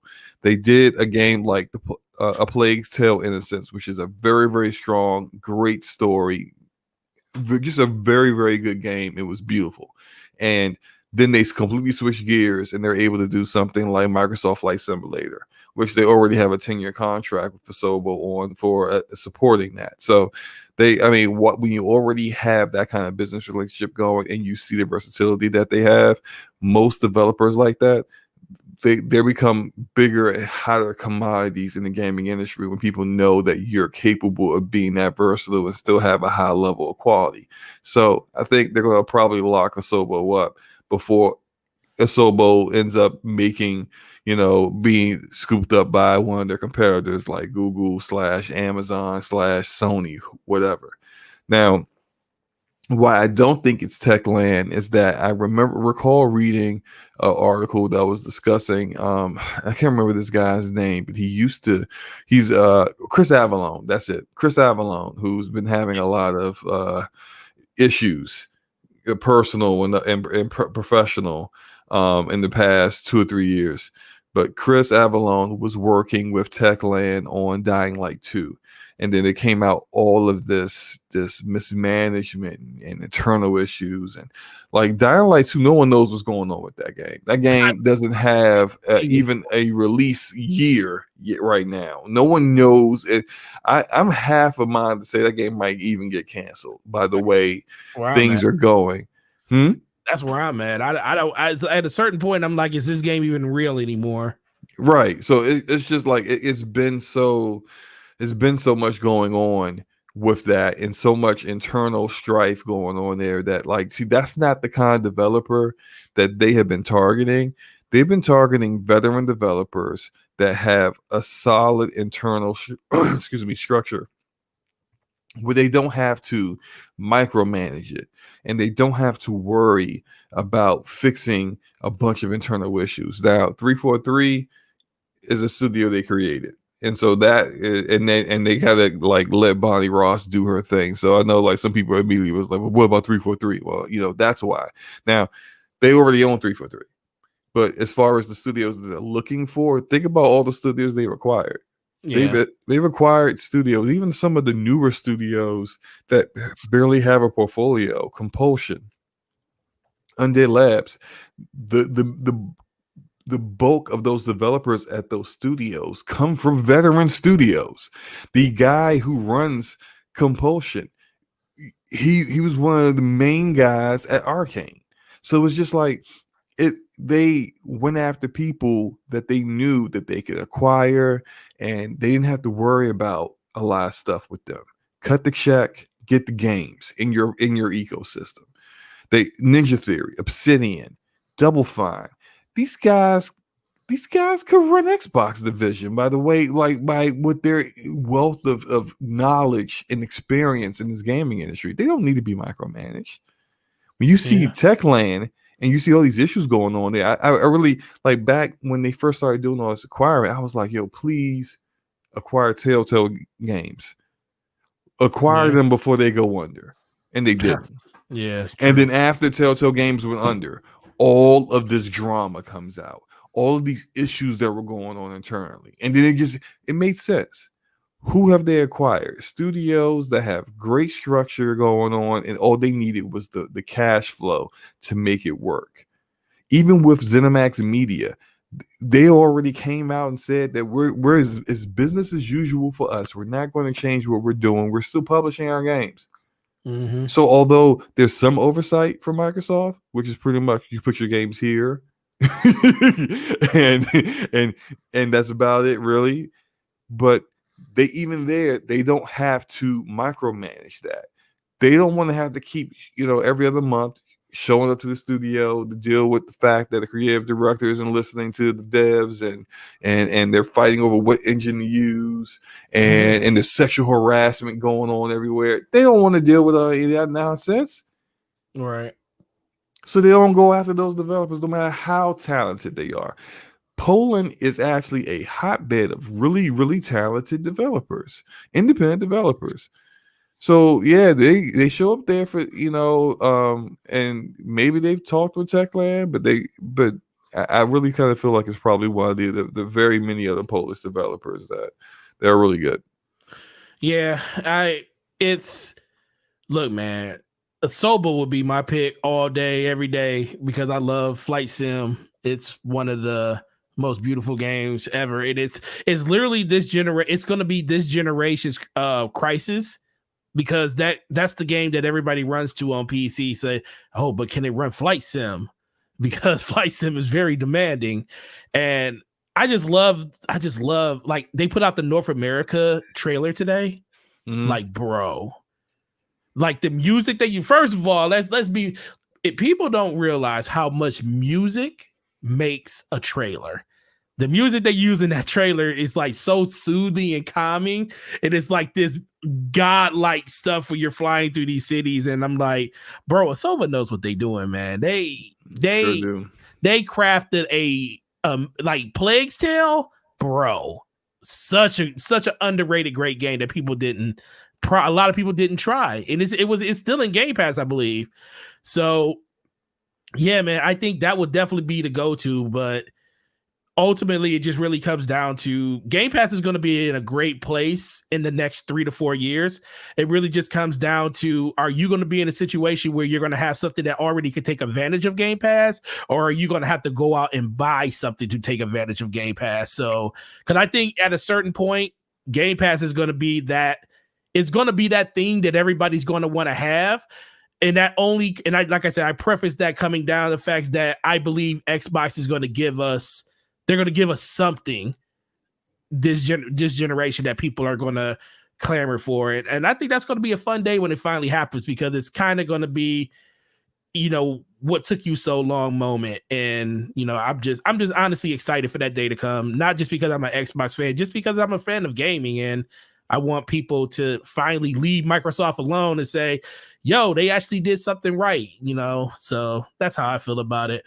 But Slow-Mo, 30 minutes left. We got 56 people in the chat, man. Let's move over to our boy Tom Holland. Yo, what did you think when you saw the screenshot of him playing Nathan Drake? The man looks stoic in my mind. Like, I couldn't believe when I saw that picture. Dude, I was like, first off, I was like, wait a minute, hold up. That really is Tom. Now, right. When it was first announced that Tom Holland was going to play Nathan Drake, I was like, huh? Tom Holland, he's so young.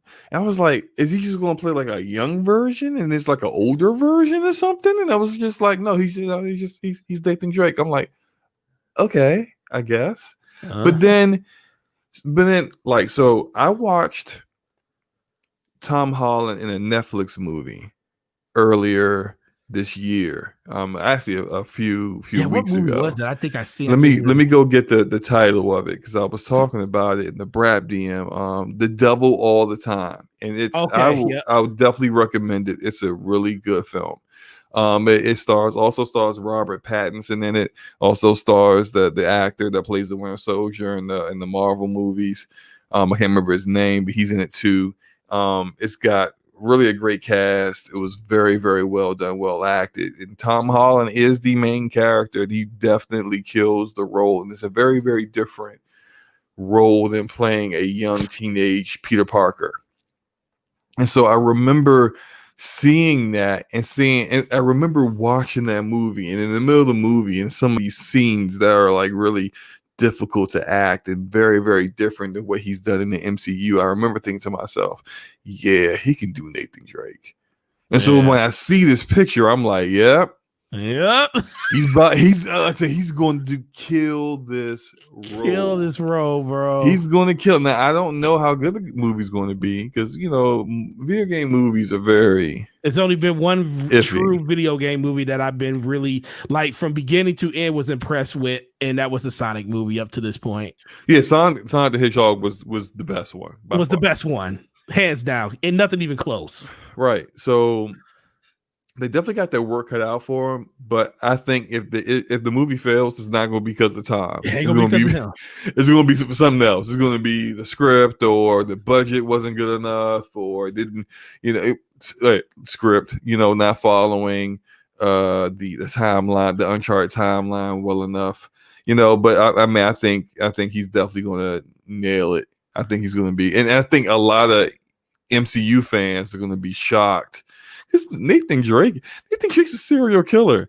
Like, yeah, he mows down thousands of people a game. He ain't kicking people off a bridge and then webbing them against the edge of it, just to make sure that they survive. No. Nathan Drake is shooting people in the face. He's a mass murderer over the course of 4 games. So people going to be seeing a different Nathan. Yeah, I think it's pretty interesting that this man is literally going to be the face of all Sony movies now, it seems. Spider-Man, Nathan Drake. What's next? Man? It's like when I saw, like, I was the same way when I saw it. I was like, okay, I can see it, but it's like, yo, Nathan Drake's kind of like, what version of Nathan Drake? He gonna be like the older Nathan Drake, the younger Nathan Drake?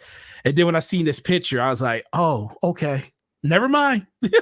I was like, cause I already I had no qualms with the fact that I knew this dude was gonna nail the role in being Nathan Drake, because people probably don't give him enough credit for the range that he has as an actor. Mm-hmm. His range is pretty incredible. Absolutely. He can pretty much do whatever you want him to do. I haven't seen him do any role like he couldn't handle. And I think this is just going to be something that I think is just going to probably just come easy to him. And that's when you're in that sweet spot where you have a lot of confidence in what you're doing, and then everything just comes to you. Another actor that says that, he's been doing it for like 70 years, it seems, is Samuel L. Jackson. Any role you put him in, it's there. You don't even have to worry about him trying to be in character. It's just going to happen because he's Samuel L. Jackson. And that's what Tom Holland looked like. That's where he's going, because I need to check out the Devil All the Time, because I heard a lot of good things about that. Because my wife did watch it, and she said he was pretty incredible in that movie. So I definitely need to check that out. But look, man, I'm super interested in this because I am an Uncharted fan, and the fact that it just seems like Sony is really trying to push. They're trying to get back into that whole movie making phase again after all the stuff that's been going on with the virus and stuff. A lot of their movies have been put on hold, and the fact that we're starting to see a lot of these productions open back up, I think a lot of that has to do with seeing this picture, seeing him on set, kind of gives us hope that, like, bro, we're getting closer and closer to reality a little bit. We're still far away, but we're getting closer. So I think that's another reason a lot of people are excited to see this. Not that it's just Holland, but the fact that we're starting to see things coming back around again, and I'm very excited for that. But I hope the movie's good. That's all I really care about. But I think he's going to kill the role no matter what. And I'm with you. If the movie fails, it's not going to be because Tom Holland failed. It's going to be because somebody else failed him in the way they made the movie. But Slow-Mo, we got one more topic. Did you see what the glorious people over at 343 put out on glorious? The glorious people. If anybody knows who I am about how I feel about 343, you already know that's not the case. But the people over at 343, they're giving us something special. Slow-Mo, what? Tell the people what it is. Well, it looks like you're going to get a fully optimized Master Chief Collection on Xbox Series X and S. They are claiming 120 frames per second in campaign and multiplayer. Split screen improvements in up to 4K on Series X. So split screen at 4K. Interesting. Mm-hmm. And available for free to existing owners of those on Xbox Game Pass on November 17th. Now, Forte. Yes, please go. Please. I want you to go before I go. All this is great and all. I fully expect 120 frames per second for these old games. Of course, it's 120 frames per second. These games are older than my children. Okay, so of course, it should be at 120 frames per second. If it was 60, I would be like, "What are you doing?" Because you clearly have the overhead to make it to 120 in campaign, in multiplayer. Sure, absolutely. Where's the crossplay though? They said that look, what happened with that? Because they were fighting, we're waving that flag for crossplay like a year ago. Hey, everything gotta be crossplay. Crossplay, we gotta make sure that we have that. Yeah, so after Sony waved their white flag on Fortnite and finally gave in, where are you guys with crossplay? Because I find it very, strange that so many of your own first party games or existing ones, as well as ones that are coming out, don't have the feature. So what's up with that? They said they were going to get the Master Chief Collection crossplay, and here we are. We're rolling into November, and I don't see no crossplay, and it's not being talked about. So unless I missed it, I mean, like, did they say anything that about crossplay in this announcement? With Xbox Series X and S, I didn't see anything. I just kind of find it interesting that this is, look, it's 120 frames per second. Great. Hope your TVs can actually display it for all those out there capping for this with your TCL 60 hertz TV. You might want to get an upgrade, okay? But but it's just, this is fine. It's fine. But I would really like to play with people who are on Xbox Master Chief Collection on my PC. Instead of having to go back to the Xbox and play on my Xbox, I'd like to play on my PC. And that crossplay, huh? Want to play with the cheaters on PC? Don't do that. Don't do that. It's not everyone. I heard they cheat on Rogue Company on PC. I haven't seen any. Oh, I'm just saying. I'm not saying they do. I said I heard. I mean, maybe somebody was just getting destroyed. That sniper shot was not real.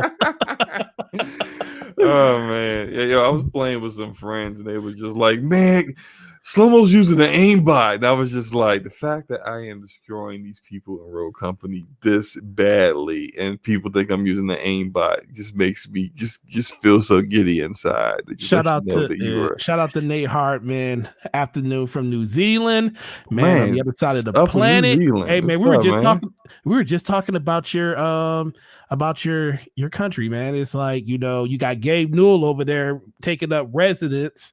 You got dog. I'm so pissed. They don't have COVID in New Zealand anymore. They don't have a single COVID case over there, bro. Great, man. Not a single one. Must be nice. I know, man. It seems like your country is ran by people that actually know what the hell they're doing. But I had to go to my office today and wear a mask the entire day. Yeah, it's freaking annoying, man. It's people just couldn't, wear a mask, stop spreading it around.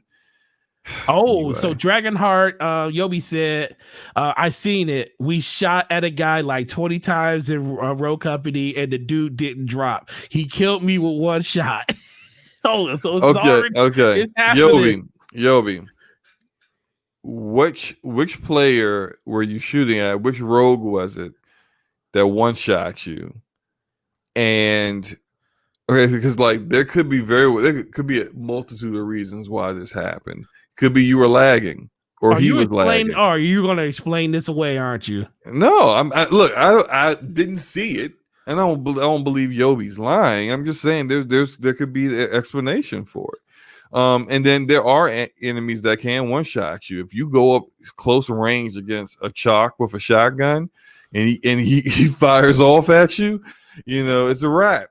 We know how Phantom rolls. Like Phantom can drop you with one shot if you're not careful. So I don't know which character he's talking about, but like I haven't seen the cheating. I've seen cases where I'm like, yo, I can't believe I got outgunned there. But then maybe I was just off my game at that time. That's just how I look at it.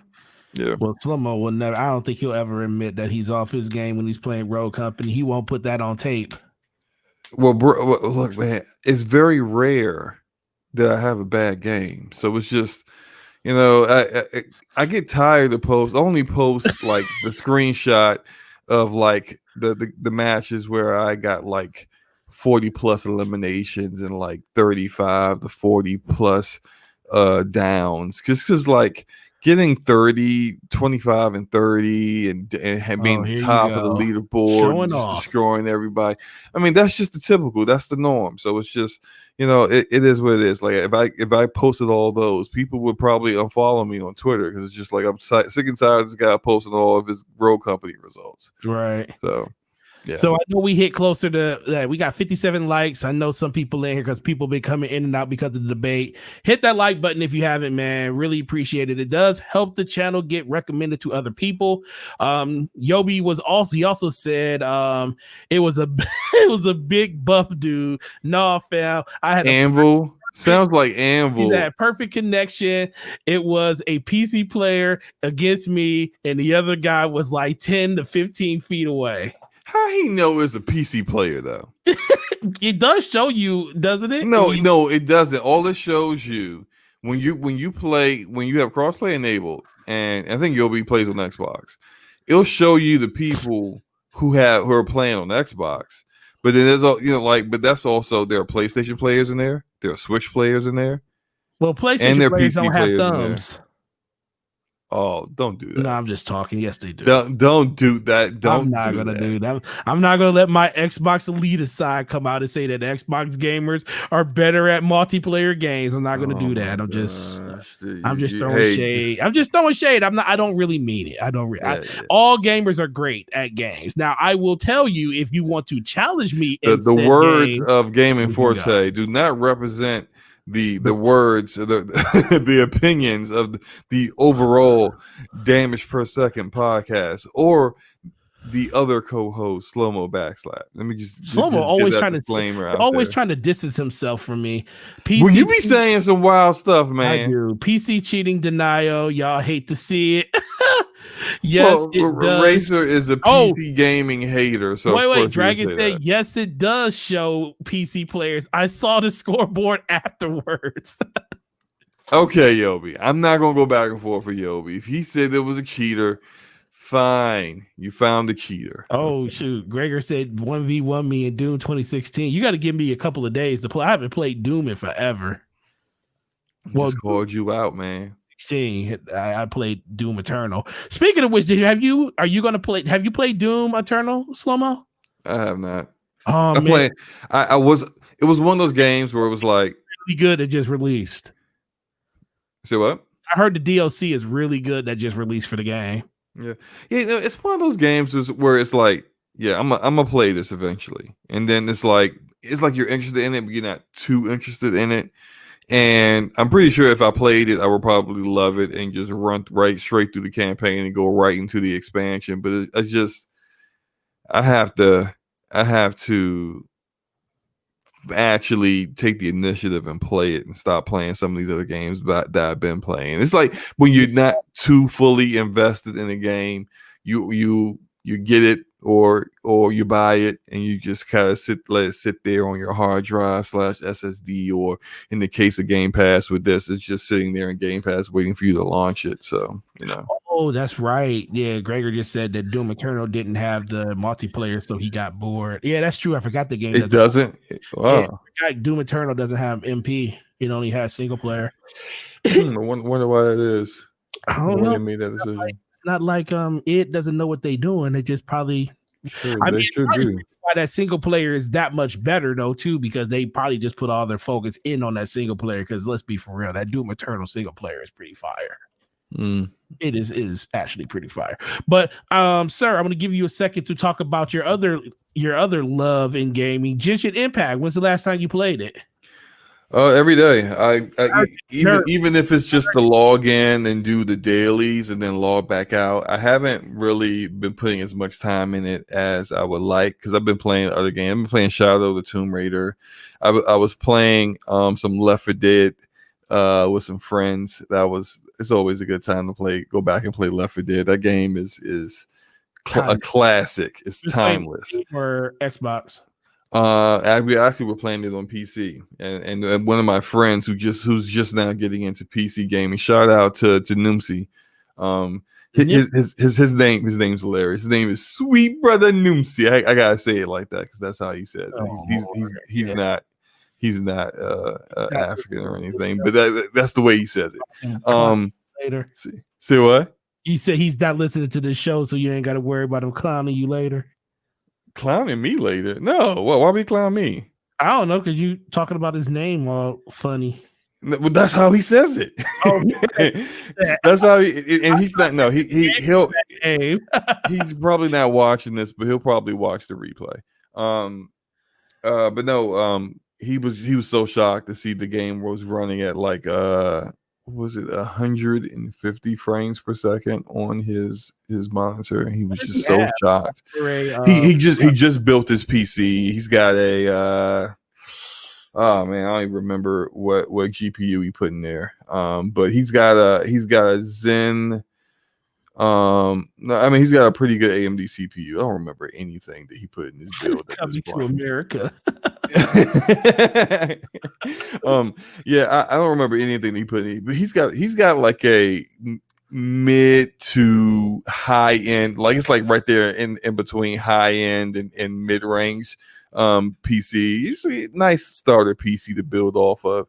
But he was just but that game is really, really old. So like he's playing it at like I don't know what resolution he was using, but he was just like, man, these frames, I've never seen this game like this because I've never seen stuff like this before. Yeah, he and his wife, this is actually pretty cool. I love stuff like this. Let's see in like couples game together. He and his wife play Left 4 Dead all the time, at least once a week.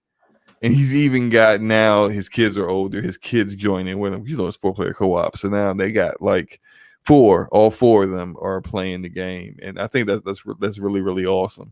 But he's been used to playing it on Xbox, where the frame rate is what it is, and the game is, I don't know. I've never played it on Xbox in backwards compatibility where they fix the frame or increase the frame rates or anything like that, but it was definitely nowhere near 150 frames per second. So we were playing it. He was having a ball. Like it was his first time playing it. It was a lot of fun. We did the Mercy Hospital mission, and we were so. Left 4 Dead is a game where you need to, where everything is and rush through stuff. Don't let the horde catch you slipping, or one of the special zombies catch you slipping. And we were taking our time and just rusty, and I got kicked off a building. It was actually pretty hilarious. That was pretty hilarious. But yeah, I mean, been playing that. That was a ton of fun. But yeah, it's just I've been playing so many different things that Doom Eternal is a game like some of these other games that I plan on getting to eventually, and I've been trying to get these games off my backlog before I get my hands on the PlayStation 5, and it's been a slow burn with that, but I'm getting through them. Nice.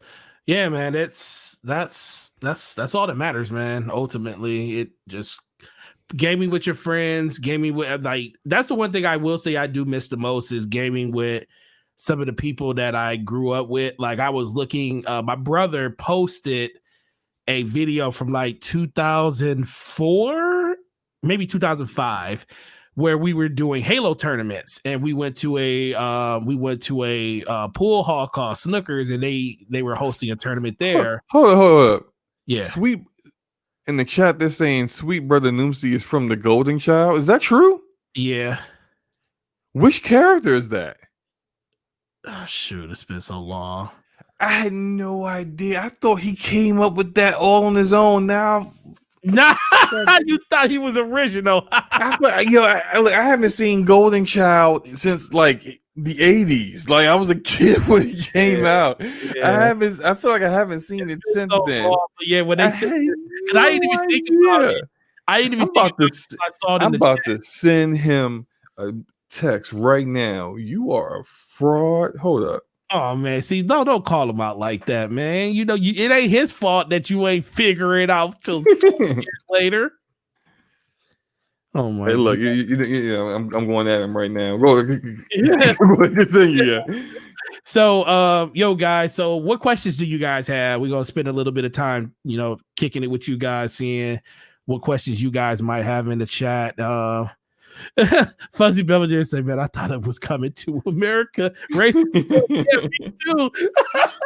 That's what I'm saying, because until they started saying it, kind of jogged. I was like, "Is it really?" Yeah, he said that's what Eddie Murphy called the villain when he was making fun of him. What? See, that's such an obscure line. It was probably ad-libbed by Eddie Murphy too. It probably was. It wasn't meant to be in the movie, but he put it in there. Right. So, like, yeah, man, wow. I'm so getting on him next time we play. We normally get together. Like, this is like guys I grew up with at the airport. At the airport.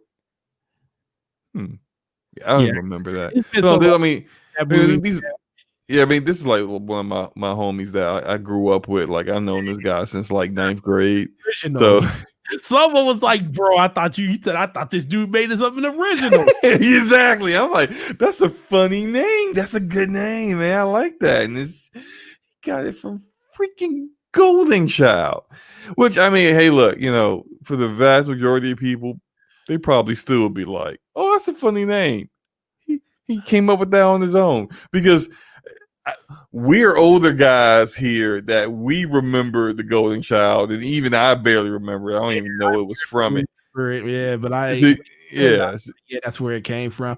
Mike Lowry says, "What studio do you suppose will be getting announced with Microsoft the night before launch at the event? Rumors is Capcom or WB. I don't think I'm gonna say none. I don't think they're going to announce anything, because the reason I don't think it's going to get announced at the New Zealand during that little event, the system's going to release there earlier than anywhere else, and half the world is still going to be asleep. So the impact. So whatever event they're doing for New Zealand is only for New Zealand. Let's be for real. Now, with the we do know that not XO, but we do know that the FanFest stuff is going on. And we know Trivia Night is coming up, I believe, tomorrow, for people that got into the Trivia Night for FanFest. And a lot of people, like even myself, I got the email from FanFest telling us to make a 30-minute video about why we like Xbox, showing off our collection. Wait, a 30-minute video? Oh, 30-second video. Bro, to say what? They're definitely not going to comb through a whole video of Golden Girls. It's not going to happen. So...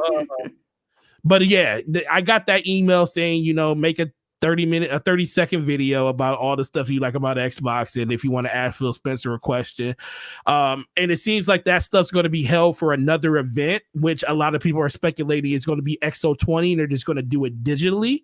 And they might just read a bunch of comments from people and ask a bunch of questions. And of course, we all know the number one thing that's going to be asked is when the heck are you going to show the Initiatives game? Because it's like at this point, everybody just wants to know what the heck that studio's doing. Hey, do you think they are going to announce another new IP or a new game before the year is out? I think they're going to do it at the VGAs. At the VGAs. That's right. Happen at. I think that's when the Initiatives game is going to get officially shown. I do think if they are going to do another, I think they saw what type of reception they got for releasing the information on the X there. that they probably feel comfortable doing that again. And even if it was to get on stage to announce a studio there that they were acquiring, I could even see them doing that there. But why not do it on someone else's dime? I mean, Video Game Rewards is already going to be pulling in millions and millions of views. You don't even have to pay for it. So you might as well just do it there. You're going to get the most exposure, the most eyeballs. And that's why I think the Initiative game is going to get shown there, because that's the game that all of this talent that Microsoft has been amassing, that's the culmination of what that game's going to be. And Racer, yes, New Zealand does get the console early. They get it first because the way time zones work, New Zealand is, I believe they are 9 hours ahead of Eastern time. So they're technically the first time zone in the world. And then it goes back from there. So they'll get the system before anybody else. So if you start looking at your Twitter, start looking at YouTube, you're gonna start seeing a bunch of people unboxing systems like 9 hours before you might still not even be asleep by the time they start getting them. So it's gonna be interesting. But what you think, Slow-Mo? What do you think about the question? Yeah, I agree. I think the VGAs would probably be where they're going to show something else. Like they had already acquired Obsidian, and then they had Obsidian show the Outer Worlds 2 years ago at the VGAs. They showed the world, shocked the world by showing the Xbox Series X last year. Now I don't think they got anything that big to show at this year's VGA, but I can see them definitely revealing a game that hasn't been seen yet. So it could be Initiative's game, it could be Compulsion's game, it could be Compulsion. Yeah, it could be Arcane's unannounced game. It could be, they got 23 studios. They got a lot of 35 teams. Yeah, they got a lot of content, coming down the pipe eventually. So they could show, a lot of different things. So I think it's gonna be it probably will be either the Initiative, Compulsion, or Arcane, I think. Yeah, Gregor says, dude says ninth grade. That dude's been 40 years. Fuzzy Belvedere says Fuzzy says, what's going on with Digital Foundry being exposed for next gen games? And he said, no, he says what is going to be what is Digital Foundry exposed game for next gen? All of them. If it's got something to do with Xbox, they're going to get exposed. So for some reason, shout out to some people really have they don't even have a love relationship with Digital Foundry. They just hate them. Literally just hate them. Like, shout out to BG. BG been saying for years, he's like, I just don't trust Digital Foundry. And then you got King Thrash out there. He out there just making freaking documentaries about why he can't stand. Shout out to that man, and he put it in. Shout out to Thrash. Work on telling people why he can't stand Digital Foundry. Man, it's kind of crazy. Let me see. The new CEO of Warner's does not want to sell WB games. Yeah, that's true. I don't think WB was going to be anyways, because unless you're going to get all the IP, there's no reason. Yeah, I thought that asking price was really ridiculous. Yeah, exactly. Like those studios are very talented, and if it was just the studios alone, I could see one of these publishers or Xbox being interested in that. If it was even without the IPs, just the studios alone, but that price, what was it, like 2 or 3 billion? Jose? 4. It was more. It was 4. It's 4 billion is what they asked for. I think it was. Yeah, that's way too much. 2.5 billion or 2 something. 2.2. I mean, like it was so all over the place. Like I heard one rumor that 4 billion price was without the IPs, but some kind of like I heard it was side contract where you could get those IPs for a certain period of time. The freak out! What? No, that's been $4 billion. I want to own that IP. I want to own the rights for that, for Batman, for Harry Potter, for Mortal Kombat. I want to own all of that for $4 billion.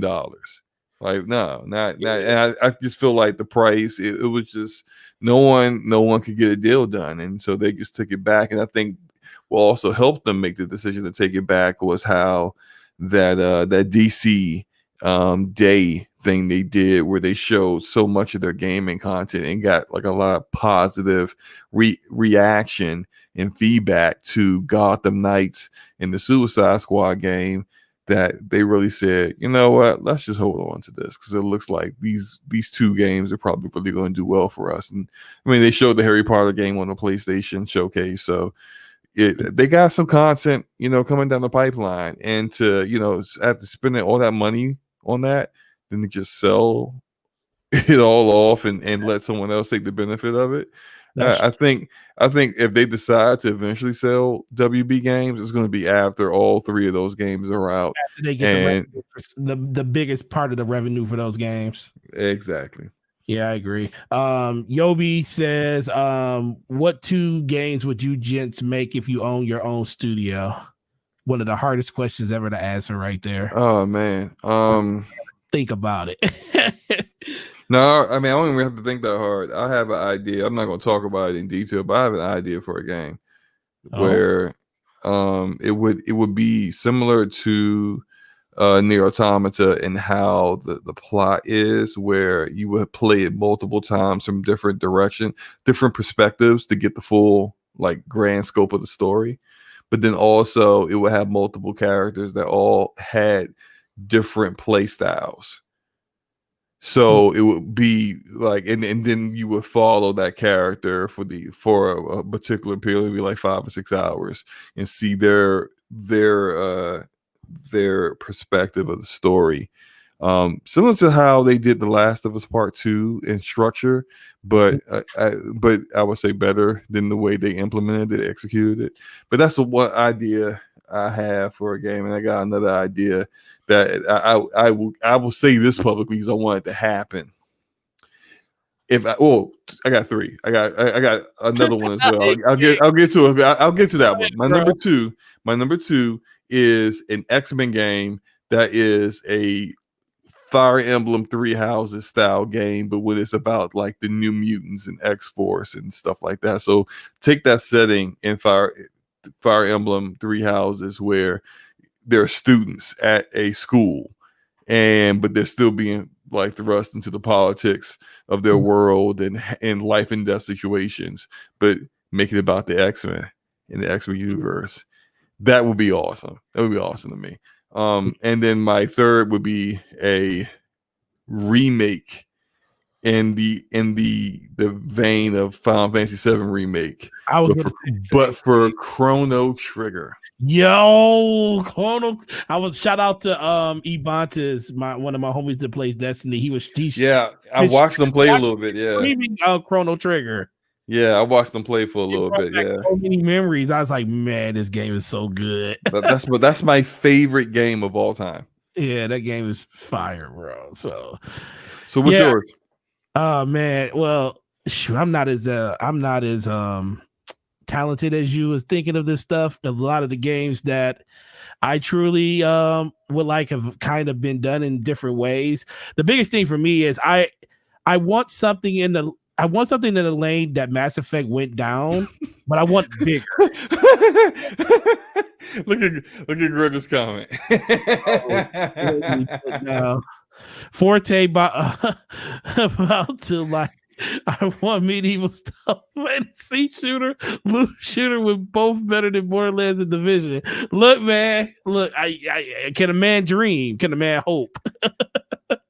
I mean, dude, it's honestly it's been a while. I never thought I would ever get to a point where I would find a game that I truly loved as much as the games that I've been playing. Like the Warframe was the beginning. It kind of gave me I don't want to say Warframe was Diablo. Diablo 2 and 3 were the beginning. It gave me that feeling of wanting to just continuously grind and compete and get better at just running the game and getting better loot, and just the progression side. I truly love that. And then Warframe took it to another level, in the type of games that I like, when it comes to like third person and first person shooters. And then Borderlands 2, even though it destroyed Aliens, Colonial Marines, one of the GOATs, best games of all time, really refined what that gameplay really looked like. And look, man, I tell people all the time, Destiny was not my favorite game for a long time. I truly, and Slow-Mo gets on me. He's like, how does dude hate this game so much, but he plays it every day? It took time. It's an abusive relationship. You're right. I'm always right there with you, bro. It's very much so an abusive relationship that your boy hits you. Never separate himself from, because he likes getting he likes hands being put on him by this game at least 6 times a year. It's for real. But Destiny hits you and forces you to tell people you fell down the stairs. Yep, sure does. Yep. He's like, is everything all right, sir? I tripped. I was picking up my daughter's Legos and I tripped. You ever watch Eddie Murphy's Delirious? Oh, Jesus, goddamn, murder. Lillian, the bitch. That's what Destiny pushed me down the steps. I just didn't tell the police that Destiny did it. But no, if I had to think about a game, Mass Effect would be the game that I would want to base my game off of, because look at Mike Lowry's suggestion. Open world Teenage Mutant Ninja Turtle game developed by Ninja Theory or Rocksteady. Somebody, okay, Mike, I need you to tweet email somebody at Microsoft or Ninja Theory or WB and get on that. Although I do wonder who owns the video game rights to the Ninja Turtles now. Ninja Turtles? I think it's Nickelodeon. Yeah. The video game rights? I think it is, because if you think of all Nickelodeon, you said Nickelodeon? Yeah, because I think if you look at all of the video games that came out for Teenage Mutant Ninja Turtles, they've been under Nickelodeon, I believe. Like, I mean, they have other developers make them, but I think they you're right. So that I mean, well, look, license somebody get on that and license that out. I do like his suggestions of developers, though. I think Ninja Theory and Rocksteady would be perfect for that kind of game. You imagine getting that 90s look of what the Turtles looked like in the 90s when it came to that movie, and then the flair of a Rocksteady game. Oh my God. Holy crap. Look, man, see, you just shut it down right there, bro. Mike Larry said, yeah, Nickelodeon. Unfortunately, it is. I was about to say, man, Nickelodeon, but you would not think that Nickelodeon got something like that, but they got a lot of I'm really stuck on this now. If you look at like the visual fidelity and the camera angles from the combat from Hellblade, like take that, right? And then you add in that like that kind of Arkham Batman combat, where the countering when you at the right moment the counter like attacks behind you, and just I could really see like that flowing really, really well, and with the Ninja Turtles and that flair of their martial arts style and combat, that would be so great. That'd be fire. Just I'm with you, bro. I'm with you 100%. But great suggestion, Mike. Yeah, I really like that. Like Greg Von Doon said DMC reboot that. No, he said no, not Ninja Theory. Well, he said if it's like the DMC reboot, then it's not Ninja Theory. The DMC reboot was actually pretty fun. I haven't played it. I played it on PC when it first came out. I haven't on. I mean, it's still available on Game Pass, I believe. But Fuzzy said I would make a cop game that's a bit of Brick Mansion, but set in Cali in 2030. What's Brick Mansion? You know what it is? Mm-mm. All right. Okay, yeah, Fuzzy, explain what Brick Mansion's about if you can. But I'm sorry, I don't think you got a chance to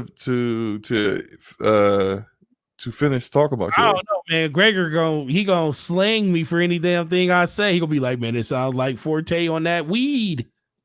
I don't know, man.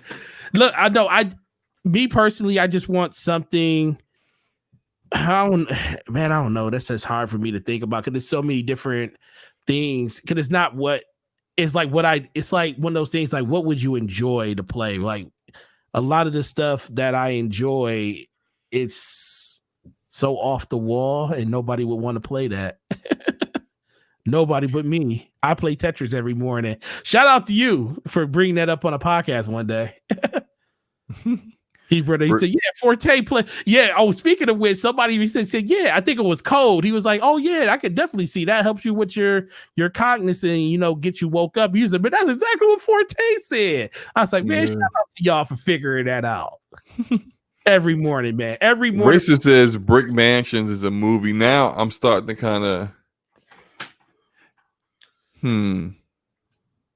I don't know if I've seen Brick Mansions before. I think I'm thinking about the British black actor that was in the Star Wars trilogy was in a low budget movie. That's not it. I'll look it up later. But yeah, there was a border wall between downtown and the inner city. That reminds me of that sounds like that French martial arts movie. With the guy that's in a lot of martial art movies, but I can't remember his name either right now. I'm bad with names, as you probably know by now. But I think it was called. Full VR. I can't remember. It looks like Village has dropped VR support for PS5. Yeah, I heard about that. That sucks. That truly sucks. I think that game's gonna suck. You think so? Yeah. You think they rushed through it because they put so much focus into the remakes? I don't know what's going on internally with it, but I do think the remakes look better visually than Village. Oh, I do too. Yeah. I don't quite understand where they're going with the premise. And I don't know. I just got a bad feeling about it. And I'm not even a Resident Evil fan, so I'm on the outside looking in on it. Maybe Resident Evil fans who really love that series are all in on it, but me, I'm gonna pass on that one. I don't think it's gonna be good, but I mean, we'll see. Yeah, Capcom's been kind of killing it lately. They've been dropping hit after hit, so maybe they got another one in them. To give you a definitive edition of Devil May Cry 5. They definitely on a roll. We're gonna give you a definitive edition of a game that nobody wanted. Yeah, we just gonna add ray tracing and call. Yeah, we're just gonna add ray tracing to make you pay for it. Right. All right, man. Well, it is the end of the first episode on the Thursday DPS podcast, episode 7. Shout out to everybody in the chat, man. I think we hit up to 60. I think 66 was the high we hit up to on a debate day. So really appreciate you guys coming through. You probably were like, man, I'd rather watch them than watch that. Yeah, you should definitely rather watch us than watch two old men argue with one another. But that said, go out there and vote, man. Please go out there and vote. It's very, very important. It's very important that you take some ownership and some accountability in where this country goes. You can hate both people who are running, but one can be better than the other, and you sometimes you gotta choose the lesser of two evils. So just go out there and vote, please. Appreciate please don't let this whole virus thing stop you. You still have time if you do it. I believe if you do it tomorrow and up until the middle of next week, you can still get your absentee ballots. So if you want to do it, depends on the state. It depends on the state. That ended for Maryland yesterday. So I always intended on just going in and voting on election day. So yeah, I'm gonna be out there with the Craves. Make sure I go early in the morning. Shout out to Luca going out there today and getting hers done. So yeah, man, but please go out there and vote, man. This is something that our the people that came before us fought for, and we allowed the last one to get away from us, depending on which way you were going. And let's make sure at least this time let's not leave it to chance. If whoever ends up in the White House is going to end up there because the people that went out there and voted for them, and that's just how it's going to be. But don't let it be because you didn't go out there and vote, because trust me, some of these states are on a hairpin when it comes to winning and losing, and you never know. You may think your vote don't count, but trust me, every vote does count in the grand scheme of it. Because guess what? Hillary Clinton won the popular vote last time, but just because people in other states didn't vote like they should have, that's why stuff went the way that it didn't need to. Well, I'm not going to talk like that, but it is what it is. But ultimately, we really appreciate you guys coming through, man. It was pretty incredible to have this big of a turnout on our first show on a Thursday. Really appreciate it. And I hope you guys have an amazing week. So, Slow-Mo, why don't you go ahead and tell the people where they can find you and what you got going on next on your channel? Yeah, you can find me on my own YouTube channel, Slow-Mo Backslap, which is also where this podcast is on the weeks that it's not on Forte channel. So like next week, basically.